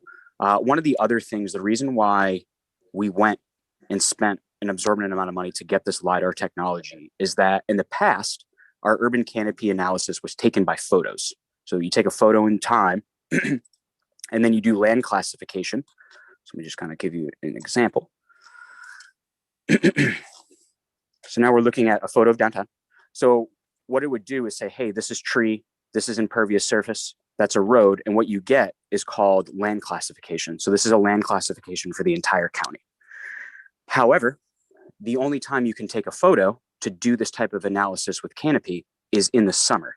And people hate taking photos with leaf on because it covers everything else up in the display of a high intensity imagery. That being said, Cagis collects LiDAR for topology and hydrology every 6 years. So now we are not going to have to go out and pay for our own photos anymore. We could use the LiDAR that the city's capturing for other uses, and then we can just update our urban tree analysis moving forward with the city instead of kind of being on our own and having to go get grants every 10 years to do this type of analysis. So, I mean, it's a huge transition to go from the imagery to LiDAR, but once we've made that transition moving forward, it should be very affordable for us to update this data and have accurate data that doesn't take every 10 years to get as well. Mr. Chair, you don't have to acknowledge me. Hey, if anybody wants to talk, just go ahead. That's okay. Okay. I am so impressed and thankful for having both you, Matt, and Crystal focusing on this. It's incredible work. And what I would ask is that you continue to bring this stuff to us. What can we do as a board to help advocate for some of the things that you're talking about, as far as potential legislation to request that city council put into place as it relates to development. All of these things, you've got incredible data, but more so just listening to you today, you're telling us a story and making it so plain to us, and then backing it up with the data that I think it's incredible. And I really appreciate the work that you're doing and challenge you to keep coming back to us and saying, here's what we need for you to do to help us in this whole initiative, because I tell you, it's great to have this, and I'll be glad to help any way I can. Perhaps Mary could send out in an email the link to this so that those of us who have lots of time to spare, we can go in and pinpoint our houses and see how well we're doing with planting. But again, thank you for this presentation. I think it's incredible work you're doing. Thank you, Mr. Commissioner. You might have opened Pandora's box. Now we're just going to keep coming back. Well, I would just add one thing to this, and it relates to what we talked about regarding invasive species. I would just add that if we do move to lobby city council to make some changes as it relates to the tree canopy, let's not miss an attempt to prohibit the planting of bamboo in the city. Well, I guess I would just say that listening to the invasive species report, listening to this, really, I think highlights call it the forward thinking, the investments that we're making, as well as, I think our approach to quality of life within the city and bringing it back to closer to its original status, maybe. Well, I'm sure it was pretty miserable here around the 1800s. That's why they would go up towards Clifton to get out of the pollution in the river valley. But that being said, this is incredibly impressive work. I'm glad we made the investment in this, and I think it's a really good, committed first step in a very long journey with respect to both invasive species removal as well as bringing back more canopy and improving the quality of life within the city. So this is really great work. And as everyone else said, I'm behind you guys 100%. I think we need to put our money. We already have put our money where our mouth is, and I would continue to support that, and whatever we can do to move these, I think, very important yet forward but long-term initiatives, continue to support them and keep them moving forward. I'm all in on that. So Matt and Crystal, thank you very much for all that hard work and what is really, I think, a exciting and somewhat uplifting. Sometimes our meetings aren't quite as fun as or interesting as this. So thank you guys for all the good work. Yeah. Thank you, Mr. Commissioner. There's one thing I would like to say. My background was more in the private industry, working for Davey Tree. I've done a lot of inventories in a lot of different cities, and it can be extremely expensive for a city to purchase this type of labor to go inventory trees. And our urban forestry team has been amazing. And the fact that we have done all of this tree inventory in-house, I just got to give a shout out to our team, Matt Dickman, Marianne. They've been doing a really good job in getting this done. And we did it for a very affordable price. The city of Detroit did something similar, and this was up in the hundreds of thousands of dollars to inventory. And we're just doing this with free software from Cages and just going out and looking at trees, which they should be doing anyway. So I really want to give a shout out to our team and just getting this stuff done. So thank you. Thank you, Matt. And just one other point. There was a 17,000 and some change value on a silver maple for a 42-inch silver maple in Washington Park. Mm-hmm.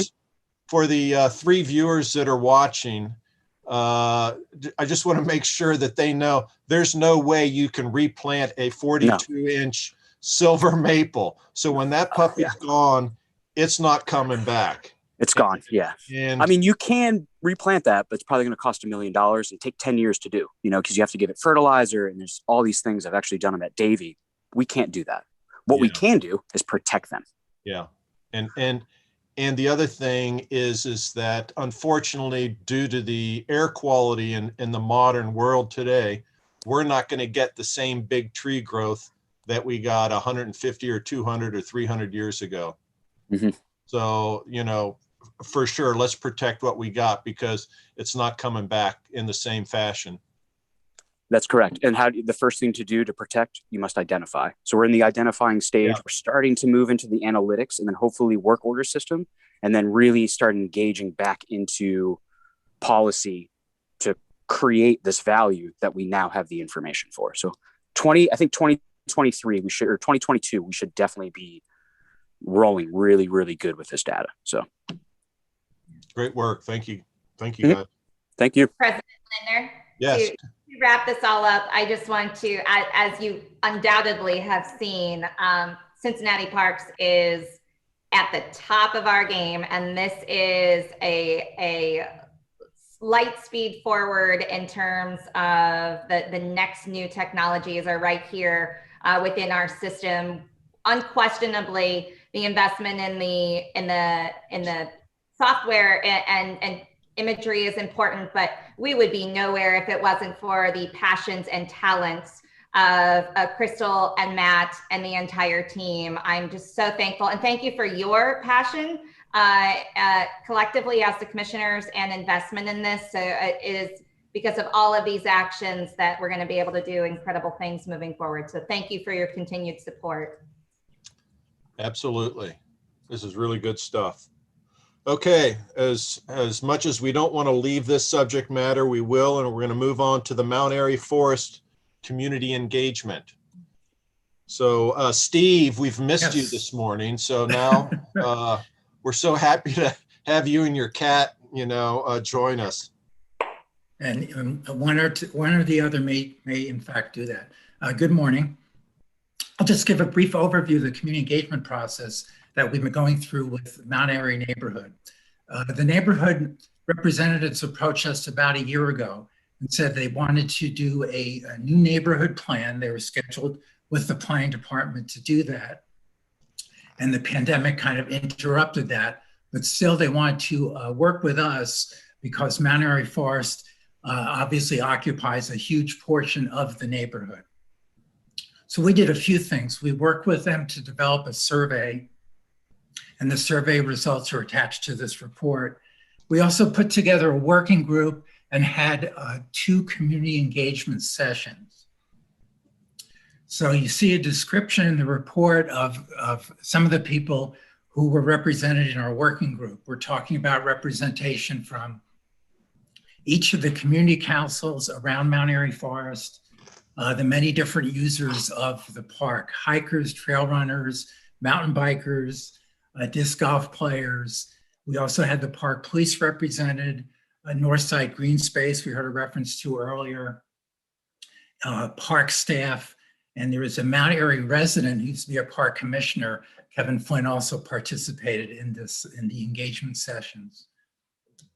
What we shared with them, and again, these are attached to the board report, actually worked with Matt, who created a great new map of the park that shows the tree cover, that shows all the facilities and the trails. We also had, about a year ago in Northside, we had a trails forum. So the results of that forum, and at that point, we're only talking about trails and the future of trails. The results of that were shared with the 2 groups that we talked with. And we put together, right at the beginning, a set of objectives that we ran through with the group. So the survey told us that people were very satisfied with the parks in general, good to excellent ratings. Certainly the highest use of the park and appreciation for the park was for nature and hiking and the use of hiking trails. On the downside was concerns for safety, and to some extent, concerns for cleanliness. And I'll touch on that a little bit later. The objectives that were developed over a period of time and shared, you see here, and they include that we should be doing features that support and amenities that support the neighborhood, but recognizing certainly it's a regional park that serves the region. We want to enhance the user experience, restore and renovate infrastructure. Certainly, we heard a lot about trails, maintaining, restoring trails, realigning where necessary, having trail maps at trailheads, having trail signs. Whatever we do should be accessible, certainly, and sustainable and durable. What we want to do in terms of any improvements is do them in an environmentally responsible way. We've heard about clearing invasives, so certainly that's on our list, and restoring, reforesting the park, enhancing the arboretum, and recognizing the 2007 master plan. And again, attached here is a drawing from the 2007 plan. Then there's a list of comments in addition to those objectives that we heard, and they include not just focusing on trails, but connecting the trails, realizing that there's a trail network. It's called the Crown, the Cincinnati Riding or Walking Network. We're part of that regional network of trails. Some are multi-use, some are natural surface trails like in Mount Airy, but that how Mount Airy really can be a trail hub for the surrounding nature preserves, connecting all these nature preserves, connecting the communities of Northside, College Hill, Westwood, and Mount Airy through the trail system down to the Mill Creek, and thereby connecting to the regional trails. We recognize, and the community told us, that on the east side of the park and on the west side, it's difficult to get into the park if you're a pedestrian. So we need to look at ways to enhance pedestrian access across Coleraine Avenue and across Westwood Northern. It might be new traffic signals or pedestrian activated signals. We even talked about the possibility of a pedestrian bridge over Westwood Northern so that pedestrians and bicyclists can more safely and easily get into the park.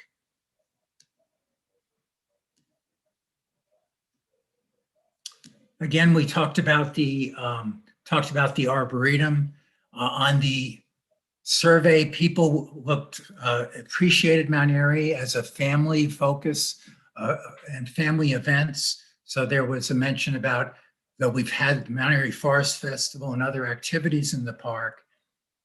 We should look at ways to enhance that and provide maybe a better venue for future events and programs. In the master plan, we talked about it again here, that with a 1,500-acre forest, the master plan had called for a nature center. The nearest nature center here is in Burnett Woods. So that's something that's still on the map and something that we'd like to plan. The master plan showed a 4-mile paved multi-use trail for bicyclists, for walkers, for people pushing strollers, for mobility devices. So that's still very much an idea that we would want to pursue within the plan. Safety improvements are important, and there was discussion not just about safety, but the sense of safety. And a number of people pointed out that at community council meetings, a number of us have been to many of them. One of the first things they hear is a police report, and the neighbors were saying that besides hearing a police report about crime statistics, it's important to hear about all the good things that are in this case, in Mount Airy Forest. And it was pointed out by many, including the police, the more people we have in the park, the more events, the more reasons to be in the park, the safer the park is going to be. So that's really a quick overview. This is for information only. We wanted to try to keep up with the neighborhood's planning process and provide them with some feedback to incorporate into the plan. And we really look at it as a starting point. We didn't have the time or the resources to do a new full-blown master plan for Mount Airy Forest, but we did want to create some new input, look at the 07 plan, corroborate what was in there, and gather some new ideas and new concerns of people to share with Mount Airy and to share with the planning department. And President Lindner, I'd like to add to Steve's great presentation. What most excited me about this was that these are large scale planning expeditions that the planning department goes out on, and allowed us to participate and to have a voice within that plan. And so to look at these areas where the planning department is looking at neighborhoods, are great opportunities for us to take that first vision peek into how Cincinnati parks can be developed or improved within that neighborhood. Steve and I just spoke with Catherine the other day, and I think she's got like 5 or 6 slated for the next year neighborhoods. And she made it sound like they were going to be on an aggressive schedule. But for the investment of a couple of meetings, a lot of really wonderful information came out of that. And I would like to see us continue that in tandem with the planning department, to have that base updated information available to us. And so I'd like to thank Steve and his team, and I believe Daniel Traycroft is with us as well. And thank you to everybody, and especially Commissioner Flynn, former Commissioner Flynn, who participated, as that is one of his passion places. And just on a whole, it's certainly been before my eyes in my tenure with this department that Mount Airy continues to rise in areas where attention is needed, where there's been not a lot of investment in that space, its historical value, and really the impact that improvements to Mount Airy can have in a large region. So for all those reasons, I'm really excited where we are at this moment. As Steve said, we're not acting on any of this. This is not. This was just to be able to have a voice and a representation and take advantage of the planning document that planning was preparing. And then obviously Steve is available to answer any questions that you have. Yeah, I just wanted to add that when we did talk with Catherine Geokers, who's the director of the planning department, we learned that in fact there's 10 neighborhood plans. Many of them were put on hold because of the pandemic, but I just reached out to her to ask that we be at the table, because this is a great way before a neighborhood puts a plan together that we can talk about neighborhood park needs and public open space needs and develop those plans together. Mr. Chair? Yes, Linda. I really like this. This is the business I used to be in, is going out and talking to people and figuring out what they're liking about their experiences and what they're not liking, and what are their wish fors. And I think it's very important information for us to have. And so thank you for that. As I was reading it though, I appreciate the introduction you gave, because I wasn't exactly sure how to listen for it and listen to it. And so I was thinking, what are the expectations of the community as it relates to what we're going to do with this information? That was the first thing. The other thing was, I think it's so important for us to be able to get this kind of input from neighborhoods and users of our parks, but couldn't think about a way of efficiently doing that. But as you mentioned, many neighborhoods are going through the neighborhood planning process. We just completed, not just a year or so ago, 18 months ago, did ours in Avondale. And unfortunately, we didn't have parks as a part of that. So now, as the other neighborhoods are going forward, we can be a part of that, and it's beneficial to the both of us. So we get information on how people are feeling about what they're experiencing right now, and what are the opportunities that we can enhance that experience. So I think it's a really good process. And it isn't something we have to take on our own, but we can partner with planning in the neighborhoods to do it. So thank you for that. I wanted to point out one I thought important finding in the survey, particularly that 99% of the respondents said that they would like to volunteer to work in Mount Airy, whether it was clearing invasives or working on the trails. And I thought that was impressive. that is great. And the one thing that I noticed as I was going through the report that was a bit concerning to me is I looked at the demographics of the respondents, and they don't match the demographics of the users. And so that cautions me about, so what does this really mean? The feedback represents the respondents, but not necessarily the users. So as we're moving forward with other neighborhoods and the planning department, and the community councils are typically involved as well, to get a diverse set of respondents that are giving us feedback is going to improve the quality of the data we are operating against. Absolutely. We tried to do that. We tried to do that. I know the neighborhood tried to do that. I think one way of capturing responses from users, and it was difficult again over this past year, was actually to be out where people are and have staff out there or volunteers out there and approach people and get their responses. Sure. Because clearly, anecdotally, we've all been in Mount Airy, and you're right, the demographics didn't come close to representing the diversity of users. Right. That was Steve, along the line of the reaction I had as well, is that how do we use this data? And I think anytime we get input on parks, I think it's great.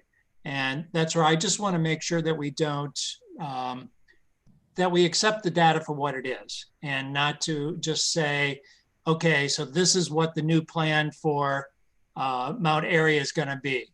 To Linda's point, your write-up says only 23 people that did the survey really even live in Mount Airy. So, there's a need to really put this in perspective. I think they're great ideas, but they all have to be taken together as well as with the input for all of our other parks, and not just assume that what we saw in this survey is what we need to all of a sudden build a new master plan over. But good data, and I appreciate the input. Mr. President? Yeah. Following on Commissioner Getz's comments, I agree. Well, it's not a but, it's that I don't think that we need to wait for a grand master plan to address some very obvious things that have been long sought after in Mount Airy. And I think just in reading through all these details, totally agree that resident input is valuable, but I see the same things that we've seen even in the master plan dating back to 2007. And I'm sure, Steve, you'd say that many of those comments even go back before 2007, which if I go back to what people most are doing there, it's hiking. I mean, let's get these hiking trails in good condition, trail markers, mapping. That whole side of the west side of Mount Airy, it's almost like it doesn't even exist. I mean, it really does, but we haven't been able to invite and bring people in there in a way that they can truly enjoy it. So I would just encourage, and kind of fast forwards, Kara, to your proposed letter to the mayor about some stimulus funding. There's just an opportunity here in front of us to really shore up some really pent up demand for hiking in this expansive wooded area. Certainly, I would agree that we don't have to wait for a plan to start addressing the problems that we know exist. It's trails, it's access actually into the park in a few different places. So beyond basic infrastructure things we need to do, certainly that's number one. An interesting observation is since the gates were closed at the back of the park, and I've walked it often, that whole back section of road has turned into a pedestrian promenade. And there's tremendous use of that. And even people might not walk on a natural surface trail are enjoying the park there. So I think that also reinforces what a great asset that the park is for walkers and for runners, and just basic wayfinding. We don't have maps where we need them. We don't have trail junctions, signs. So if you walk the trail often enough, you know which trail leads where, but otherwise. And in some cases, we have leftover signage, I think, from the old CCC days. So we know where the needs are. And I'd like to introduce Daniel Traycock, who joined us today. Daniel is the Executive Director of the Mount Airy Community Urban Redevelopment. Did I get that right, Dan? Very close. You forgot one word, enterprise, and that gives us our cute name of Mount Airy Cure. Oh, very good. Well, Daniel, would you like to share any of your thoughts about how this process went interacting with our team? As Commissioner Thomas mentioned, this is not something that we've jumped on before, but lots of opportunities moving forward. So as a first step in this, I'd love to hear your feedback on having the parks involved. Yeah. Well, first of all, thank you guys for inviting me. Mount Airy did start our neighborhood planning process about 2 years ago. And it's actually our first comprehensive neighborhood plan since 1975. And when we learned that, we decided that we really need to make this right the first time. And when we took a look, just the basic taking a look at a map of our community, we noticed that literally half of our community is Mount Airy Forest. And we also knew when talking with our residents that they don't go to the forest. But when I talk to my friends who don't live in Mount Airy, all they talk about is Mount Airy Forest and how they love to hike there. So what that made us realize is there's a really big perception problem that I think was alluded to earlier, really stemming from how the police report crime in Mount Airy and safety in Mount Airy that makes residents not want to go. Another thing we realized is property values tend to be higher around parks, but we're not seeing that in Mount Airy because we don't have that kind of investment in the forest and that type of excitement and energy that we're seeing in a lot of other areas. And then the last thing we realized is Mount Airy Forest is all over park plans. The Park Foundation has it as one of their key parks to improve on. The Forest Festival is specifically noted in the Mount Airy Parks Master Plan. So we reached out, and as always, your staff is just incredible.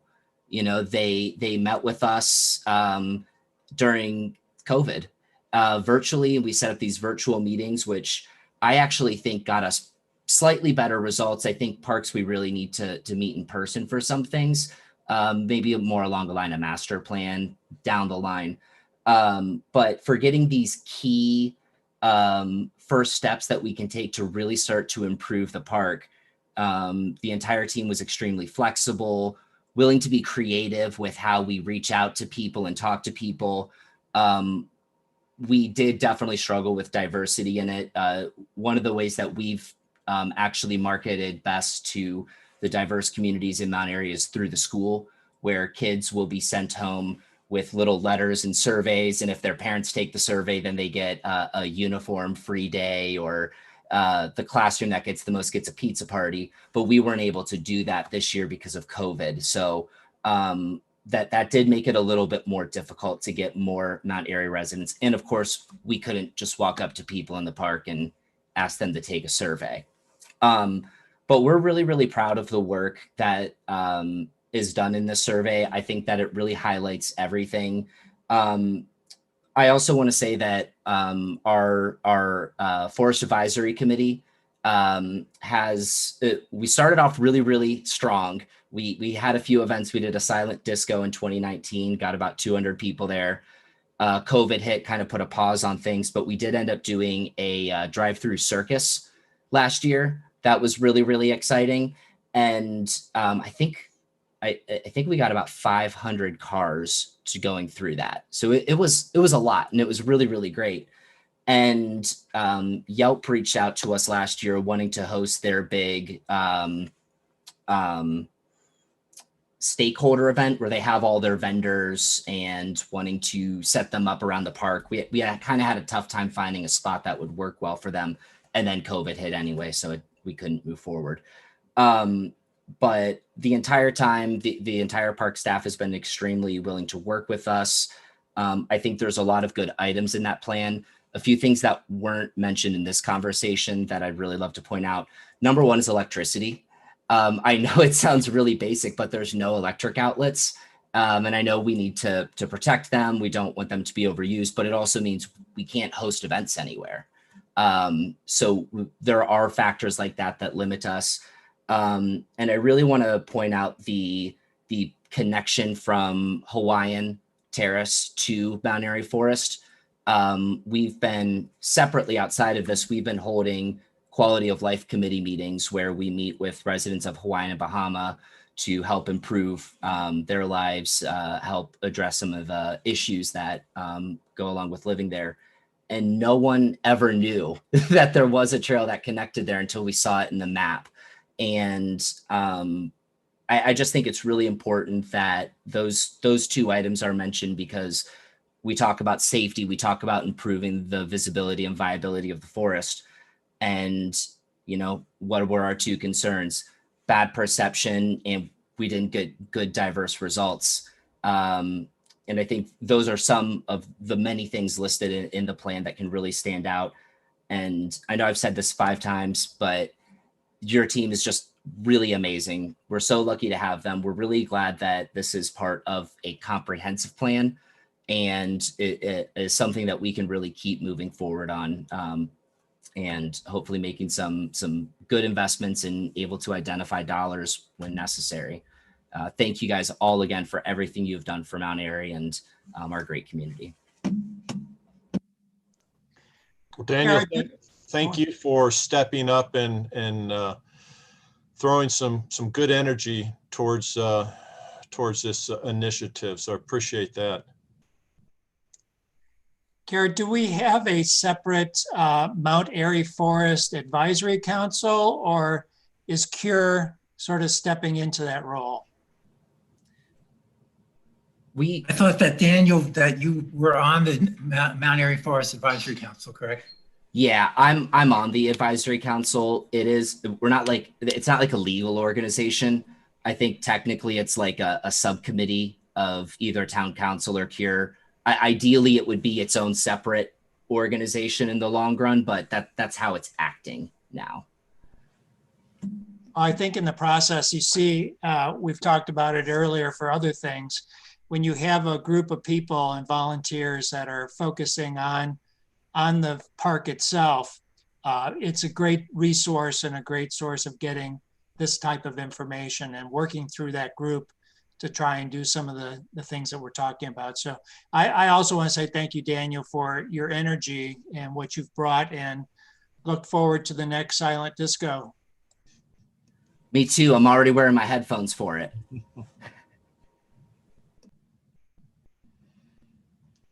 Okay, any other comments for Daniel or questions?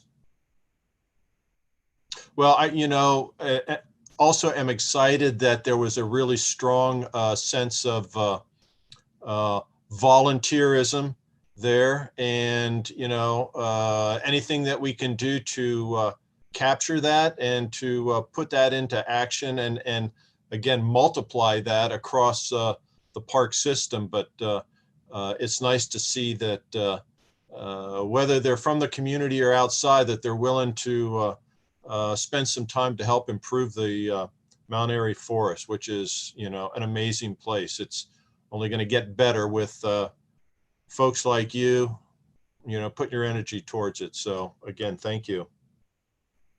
Thank you guys all again. Okay. Approval and advice requirement discussion. President Lindner, I'd like to recommend, if the commissioners would like to table this agenda item. I do think it's important, but I don't think it's necessarily timely. Okay. That's just your call. That's just me seeking some clarity on one of the agenda items, but I think it's absolutely something we can table due to the length of the meeting. You'll get no argument from me on that. How about anybody else? I think we have an approval for, so we'll throw this on the agenda for next meeting then. Yes, thank you. Okay, sounds good. And are we going to hear from Rocky? Hi, Oh no, hey, Kelly instead. All right, even better. I I won't tell him that. You Yeah. won't see this. Thank you for inviting me today. I'm going to be presenting staff comments. We have 3 items to share with you: Explore Nature summer camps, flood response, and the upcoming month of April. Starting off with Explore Nature camps. As you know, Explore Nature's mission is to bring nature education and experiences to the people of Cincinnati. As a part of that mission, summer camps offer experiences like Creek Week or Nature Detectives to 1,000 children. Camp registration went live to the public on February 27th, and within 48 hours, we were 84% sold out. Some camps actually sold out within the first 30 minutes. We also want to thank the Cincinnati Parks Foundation for the Stevenson Sister Scholarship Fund, which allows 40 children to partake in summer camps at no charge. We do have 55 spots remaining. These camps are for children 3.5 to 14 years old. The camps take place June through August. If you know anyone interested in signing up, just Google Cincinnati Parks Explore Nature, and you should find the page and should be at the top of the page. Secondly, I'd like to just add to that real quick. So our summer camps this year were designed the same as they were last year. So last year we did extensive, we had extensive conversations with the city in order to meet COVID standards and meet requirements for that. So we did engage with that. There are lots of discussions going on about how we can enhance the camp programs for next year. Yes, they worked very hard to make these camps COVID safe, and they're following all the recommendations for this upcoming season. We didn't see any hesitancy or really any questions from the public, showing like a lot of trust with that organization. Question. So capacity for the camps had been reduced last year by what percent? Was it half? Ooh, I do not know that number. Does anyone on call know that specific number? We did have to reduce them. But it's going to be the same level this year. We're not increasing. We're not increasing. Yeah, to follow the guide. Okay. Yeah. That just has to do with the lower ratios. So yeah, this should be it. This should be it. Maybe next year. I'm hoping. Secondly, in regards to the recent flood, we want to express our gratitude to the riverfront and the East District teams for their flood response in the beginning of March, when the Ohio River reached 56 feet.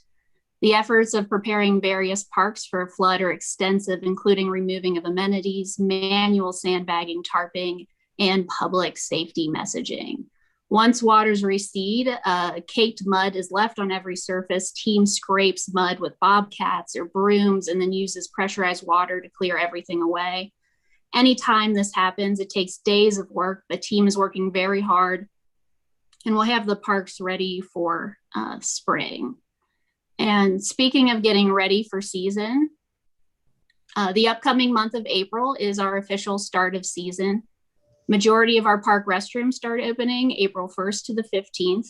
We are busy planning volunteer events and tree plantings in conjunction with Arbor Day and Earth Day. For example, our partners with the Parks Foundation are working with Life Center and our Natural Resource Division on a volunteer event to plant 40 trees in Mount Echo. This is to honor our 40th year as being distinguished as a Tree City community by the Arbor Day Foundation. And I know you guys mentioned volunteerism. This is also Volunteer Appreciation Month. There's a Volunteer Appreciation Week, and our team has already had discussions about bringing volunteer recognition back. And I think we're going to honor 4 specific volunteers in April. And I can bring to team the discussions today about the volunteer competition. I thought that was an interesting idea. And then bringing back the recognition that we used to do with this board and seeing if we can do it on Zoom. So if you want to look for any of those upcoming events in April, we will have future details on cincinnatiparks.com in the news section or on our events calendar. tried to make that as concise as I possibly could. Do we have any other questions? Nothing, we're rocking it. Okay. Thank you so much for standing in, Kelly. It was a pleasure to hear from you. You're welcome. Thanks for inviting me. Yeah, great job, Kelly. Thank you. Thanks. Okay. We're down to commissioners' comments. Anybody? Bueller? Just one question. Are we, Kara, going to discuss your proposed request for the stimulus dollars today? I would like to, if you're willing to have that conversation, just to put it out there. There was, before we talk about that, Mr. President, may we have a 5-minute break? Certainly. How about that? Yes, it's 12:03. I think 3 hours and 3 minutes of bladder control is enough for anybody, right? Yes. How about 5 minutes? Is that good? Thank you so much. Okay. Be back here in 5. Mary, I think you can keep the live stream going. We'll just all mute and turn off video. Commercial break. Commercial break.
So can anybody hear me? Okay. I can't see myself. Can you see me? Not yet. Okay. I can see you guys. Hear you very clearly. Okay, Yeah. good. President Linder, I just sent you a request to start your video. Start my video. Yeah, Very good. Thank you, Mary. Oh, sure. now that's a huge improvement, right? Maybe I should unstart my video. Ready Okay. to go. Are we all back? All back. All right. So shall we pick up on that discussion of the letter to the mayor regarding stimulus money? Yeah, and in response to Commissioner North's request to have a discussion about this, it really is just an overarching discussion about appropriateness of reaching out to the mayor on behalf of parks. As the city is weighing all sorts of possibilities with the recovery funds on best utilization of our city, just to position ourselves in a manner that is speaks to the value of an investment in parks. And that would be I guess that's the question before us, is whether or not that could be successfully accomplished in a letter to the mayor. I have prepared a draft, which I've already reviewed and has a bunch of typos, so I need to address those. But just in concept, whether or not the commissioners would like to reach out to the mayor. And I think even to discuss more in specifics, if there is a dollar amount, and or whether or not other projects that may be considered, just demonstrating support for those that would have any impact on parkland. Well, I'll chime in at first and just say that I think it's not a bad idea to put some ideas out there as to what potentially could be done with that money. And there's clearly a huge need and opportunity in parks to catch up and stay ahead. So yeah, I'm very supportive of the idea of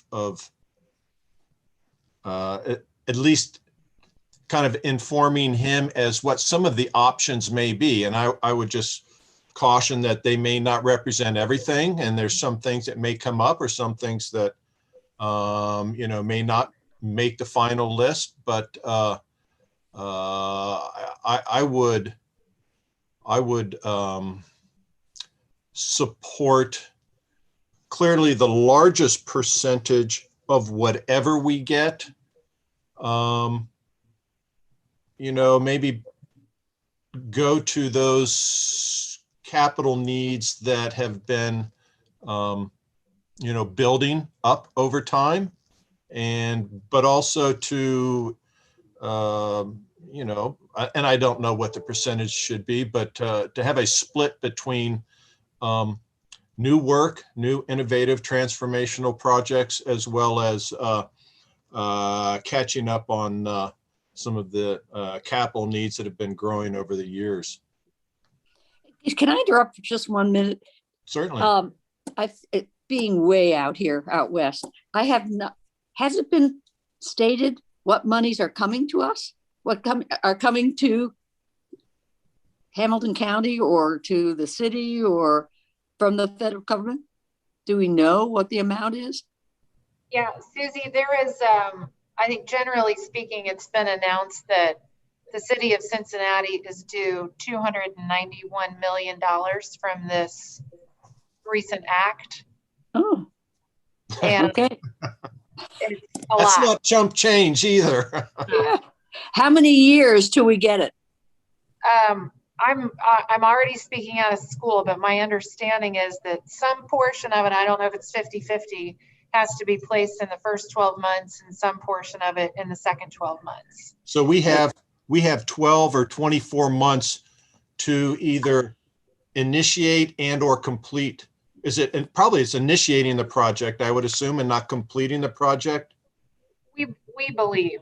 I Okay. think at least what I have read and heard, the guidance that I'm suggesting here is not yet defined, but those are some of the directional guidelines I have heard. Kara, what is your interpretation? Yeah, certainly that it's not clear at this moment, but we do know that we are being asked to consider projects that may not be 100% shovel ready at this moment.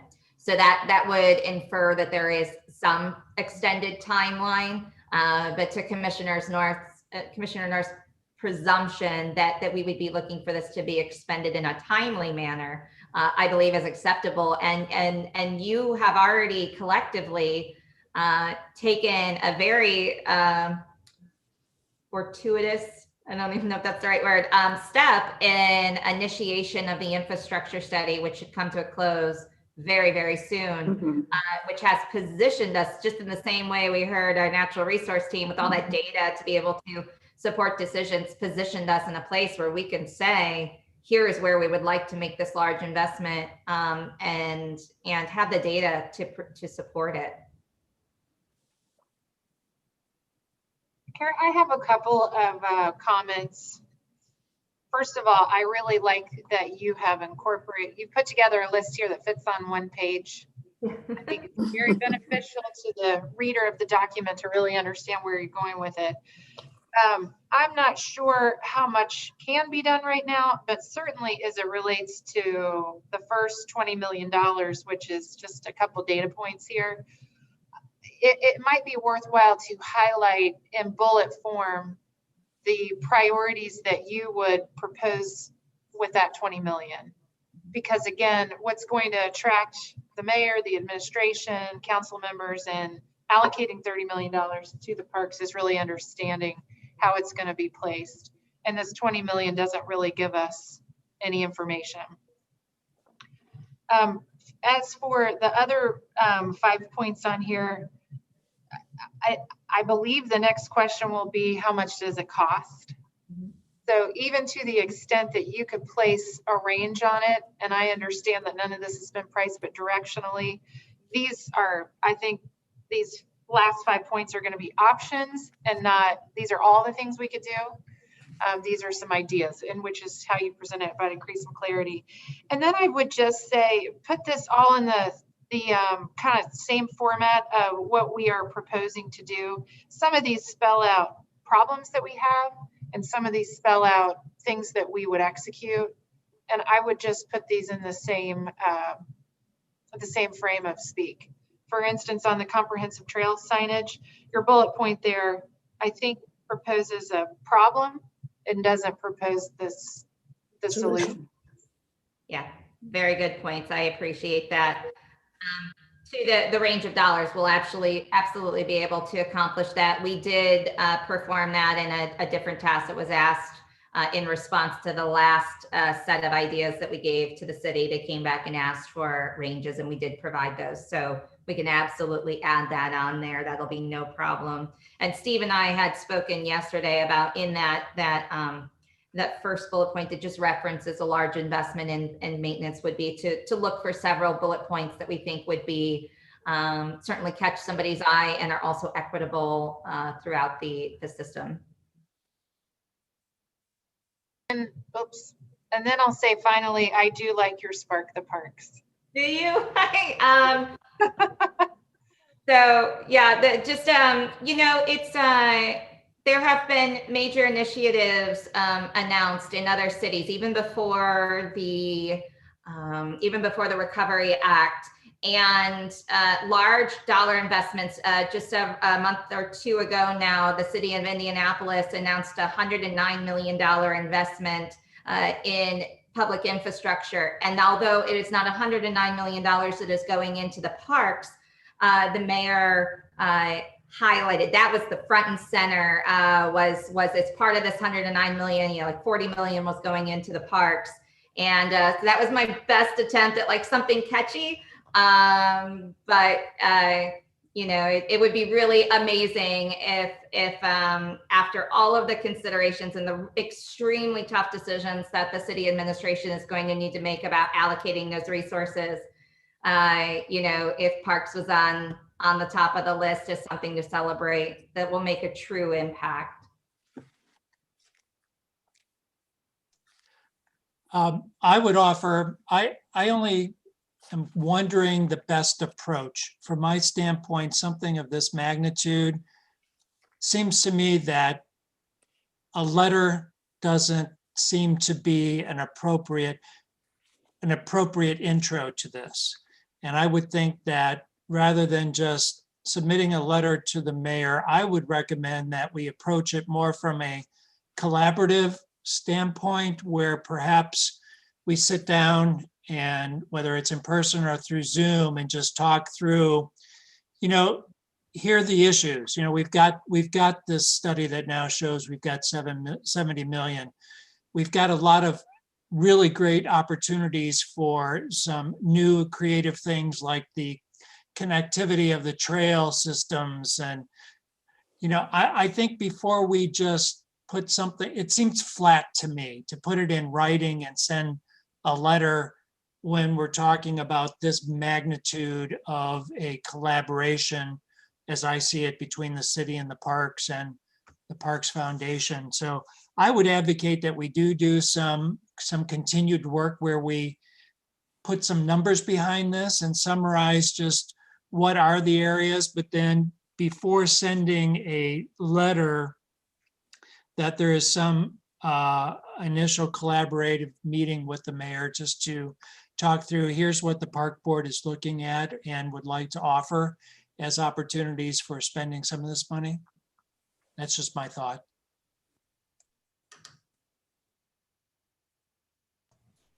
Thanks, Jim. Any other good thoughts on this exciting subject? Good thoughts on an exciting subject. The first thing I thought too was, I'm glad it's one page. And the additional place I went to was, can we make it simpler even? Because it seemed like a lot of different but related things. So, and I don't have the answer, but I was looking for an opportunity to bucket things together. Like the first one is rehabilitation, clearly, and specifics on that. And the others are more enhancements to me. So if we get money, we want to do two things: rehabilitate and enhance. And then there's the discussion about Mount Airy, but the trail markings and all those things are also a part of that. So is there any way of collapsing it so it doesn't sound like it's a laundry list, but it's very focused on specific things we want to accomplish? Maybe there's actually on some level, in order to establish that collaborative discussion, there would need to be some correspondence of some sort.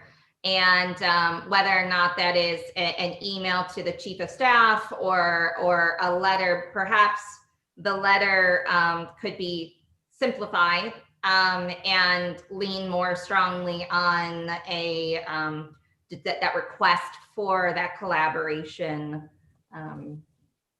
Or if the commissioners feel that should just be conducted via phone call or I think there was urgency in at least promoting the desires of the commissioners to the mayor's office.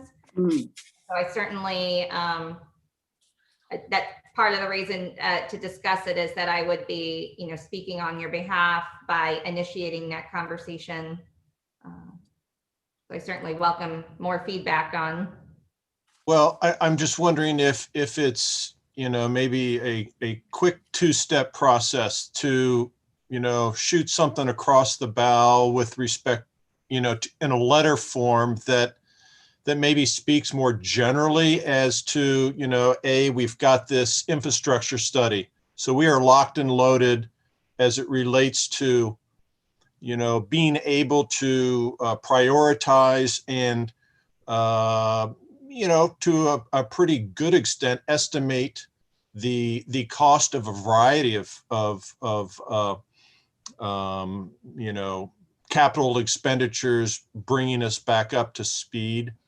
And then also maybe if there is some kind of consensus among us that says, you know what, of this wish list, we would like X percent to go towards this bucket, and maybe Y percent going in another. And I don't know how many buckets there could be, but I think, there's two general buckets, which is new and exciting and old and boring. And the old and boring is there's a big laundry list of that, and it's essential to do.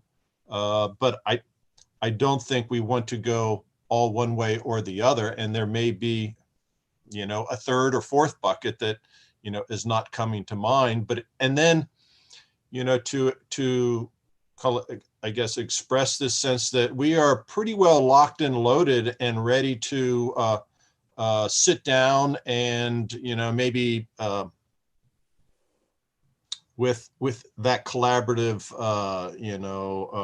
process, start to hone in on a particular list or percentage or what have you. I mean, kind of fleshing out the details. That's just a thought, obviously. Might not be a good one. How much of this money is going to have to go towards the deficit, the city deficit, to make us balance the budget? Does anybody have any idea about that? I mean, how much money is there really going to be by the time they pay their bills? Yeah, there is. I don't know what the numbers are, Susie, but you're right. There's some portion of it, but I think it's only to the tune, and it's under 20 million for each of 2 years.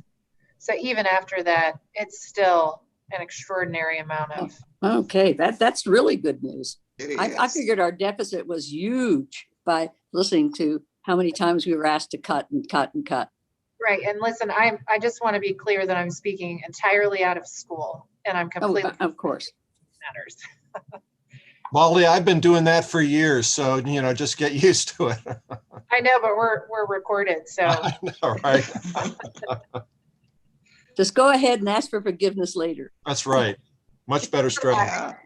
As I said to Kara, anyone who's been working on anything of significance around the city for a long time, this presents a great opportunity to stimulate the economy and to, get things back moving.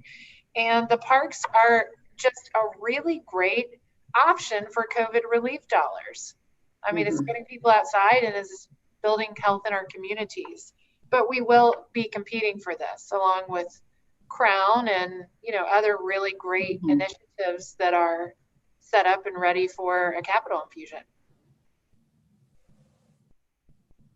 So if I can, I think that was, I'm sorry. I think that was my reason for wanting to move quickly on this, from the standpoint that it's going to take time to really identify the specific maintenance or repair items or the capital spending that we have, but to at least get in front of the city and say, here's a real need, and here's how we could put this money to use to stimulate the parks, and sort of putting it all together rather than piecemealing. Some of the things that we've sent in, we've talked about repaving of roads and all that stuff, which is a great use for this money. But I thought if we could go in with a large proposal, just as rather than piecemealing it and saying, here's how we would think about putting this money to use. Because I agree with Molly. I think there's going to be a lot of entities and a lot of groups that are going to be putting the head out and getting pretty quickly to the mayor. I'll put the suggestion out for your consideration. Perhaps email correspondence to the mayor, copying his chief of staff, copying the city manager, copying the ACM, with the high level stuff that's currently in the draft that I gave you, and just acknowledging or requesting to sit down, or we would be excited to sit down and discuss with you further. Here's a list of some just ideas. I would like to mention the infrastructure study as well. That document that we gave to the city council was incredibly impactful. It was a one-pager with a bunch of photos, and just handle that via email correspondence. Kind of the bulk of what I gave you as a draft, maybe the follow-up to the meeting. But if the commissioners are comfortable, I would reach out to the mayor's office on behalf of Parks and just state that we would love to sit down and have that conversation with myself, and I would recommend Jenny Mobley and then commissioner representatives. Great. I will do that today.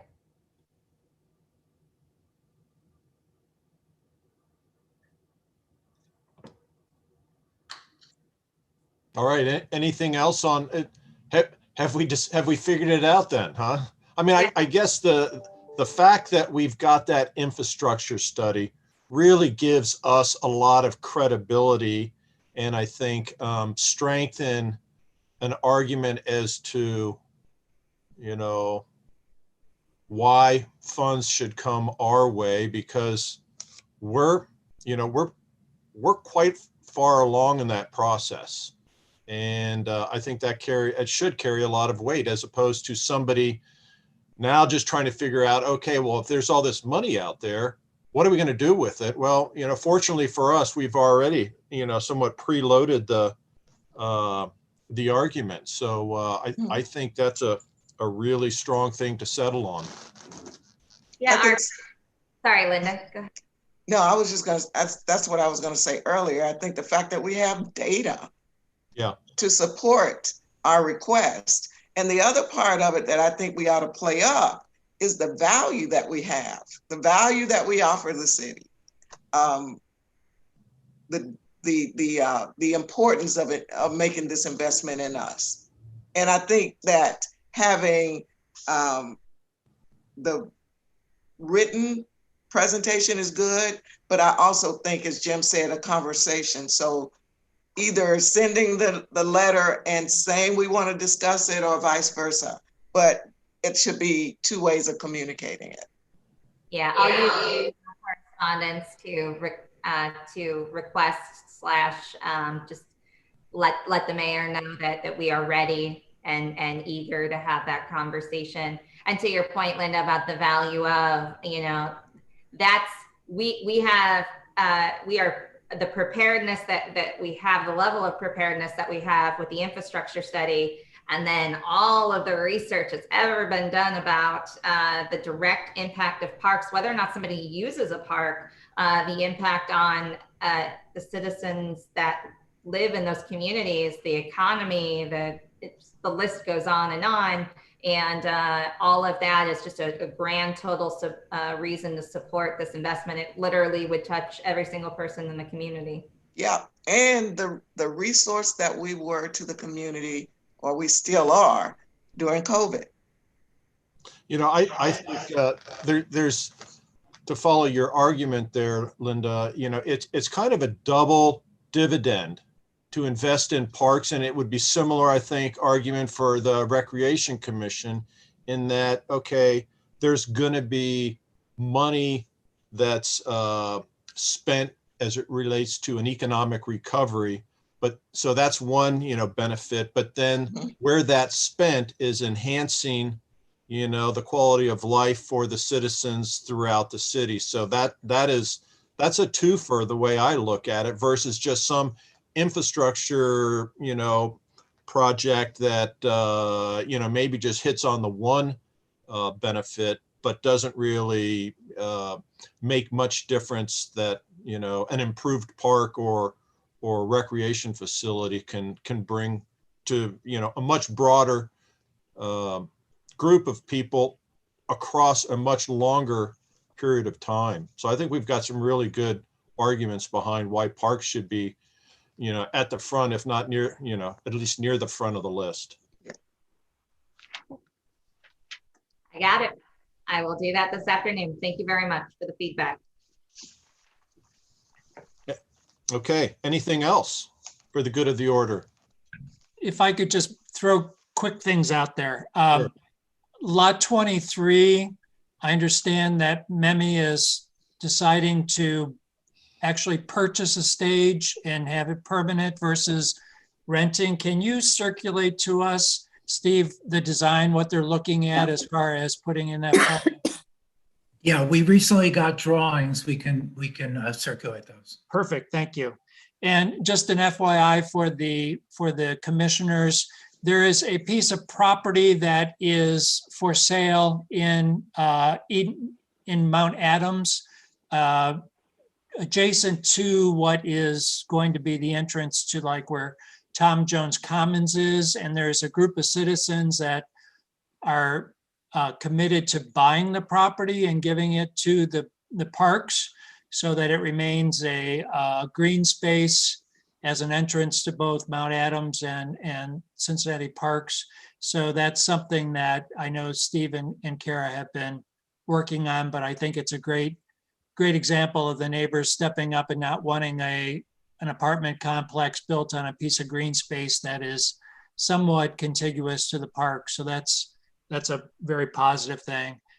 And then the only other thing I had is there a plan, or what is the plan for reopening Crone with all the museums and everybody already being able to open up? What is our timetable for getting Crone back open to the public? Yeah, so our plan is normally the butterfly show starts mid-March, but this year we have decided to postpone the opening of our butterfly show since it is one of the most favorable shows that we have until May 8th, and run that show all the way through Labor Day.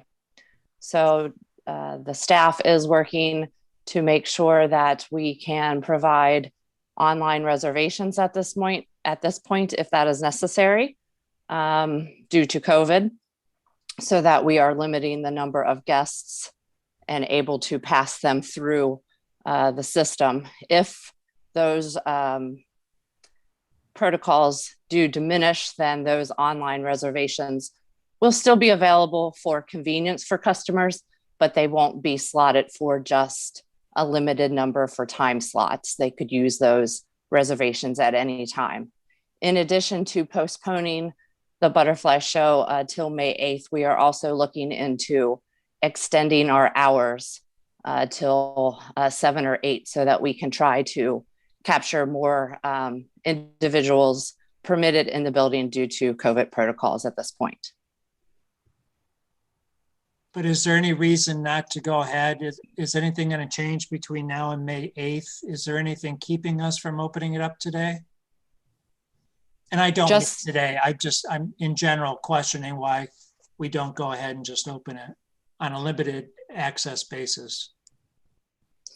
The only thing that we did not plan for a spring show, so the showroom itself would not be designed because we had that closure. So we did not get all our spring show flowers. There were a lot of cancellations that we did to prepare the showroom for this show. So at that point, we decided to try to really capture and focus on the butterfly show and work through those arrangements. So that was just a decision that we made to hold off until May 8th so that we could try to get past the spread. That makes a lot of sense. Thank you, Jenny. Yeah. Thank you. Okay, any other comments? I just want to add that this was a great meeting. It may have gone long, but it was informative and positive. And even though I had to get up at 5 this morning, it was well worth it. Well, I couldn't agree more. And you know what was really fun is to watch the sun come up out in Arizona. You know, it was dark when you started, but it's quite bright now. It's lovely. So thank you. We are already planning for more presentations so that you guys can continue to get a well-rounded view of the talent and all of the amazing things that are going on. The preliminary idea was to get our volunteer coordinator in front of you next month, as well as Mark House, who is the regional manager, the Crone manager, to talk about how Crone is moving forward into the future, and lots of those conversations. So yeah, I think as you identified, continuing to look at ways that business is able to be condensed where possible, and information, additional information about our operations given. I think we'll continue to look at that structure. Kara, to that point, I would like to request at some point, whether it's the next meeting or one upcoming, that we elevate just the status of these projects. You know, they're in our packet, but we don't spend any time discussing them. And also maybe some overview of some of the upcoming projects that we may be considering as a board. That would be certainly to me immensely helpful. But I also echo Susie's comments. It was really an exceptional meeting. Thank you. And it wasn't even as long as most of them too. That's about average. All right. Well, if there's nothing else, how about we have a motion to adjourn and we can go get something to eat. So moved. All right. Thank you all. See you next time. Thank you. Bye. Bye.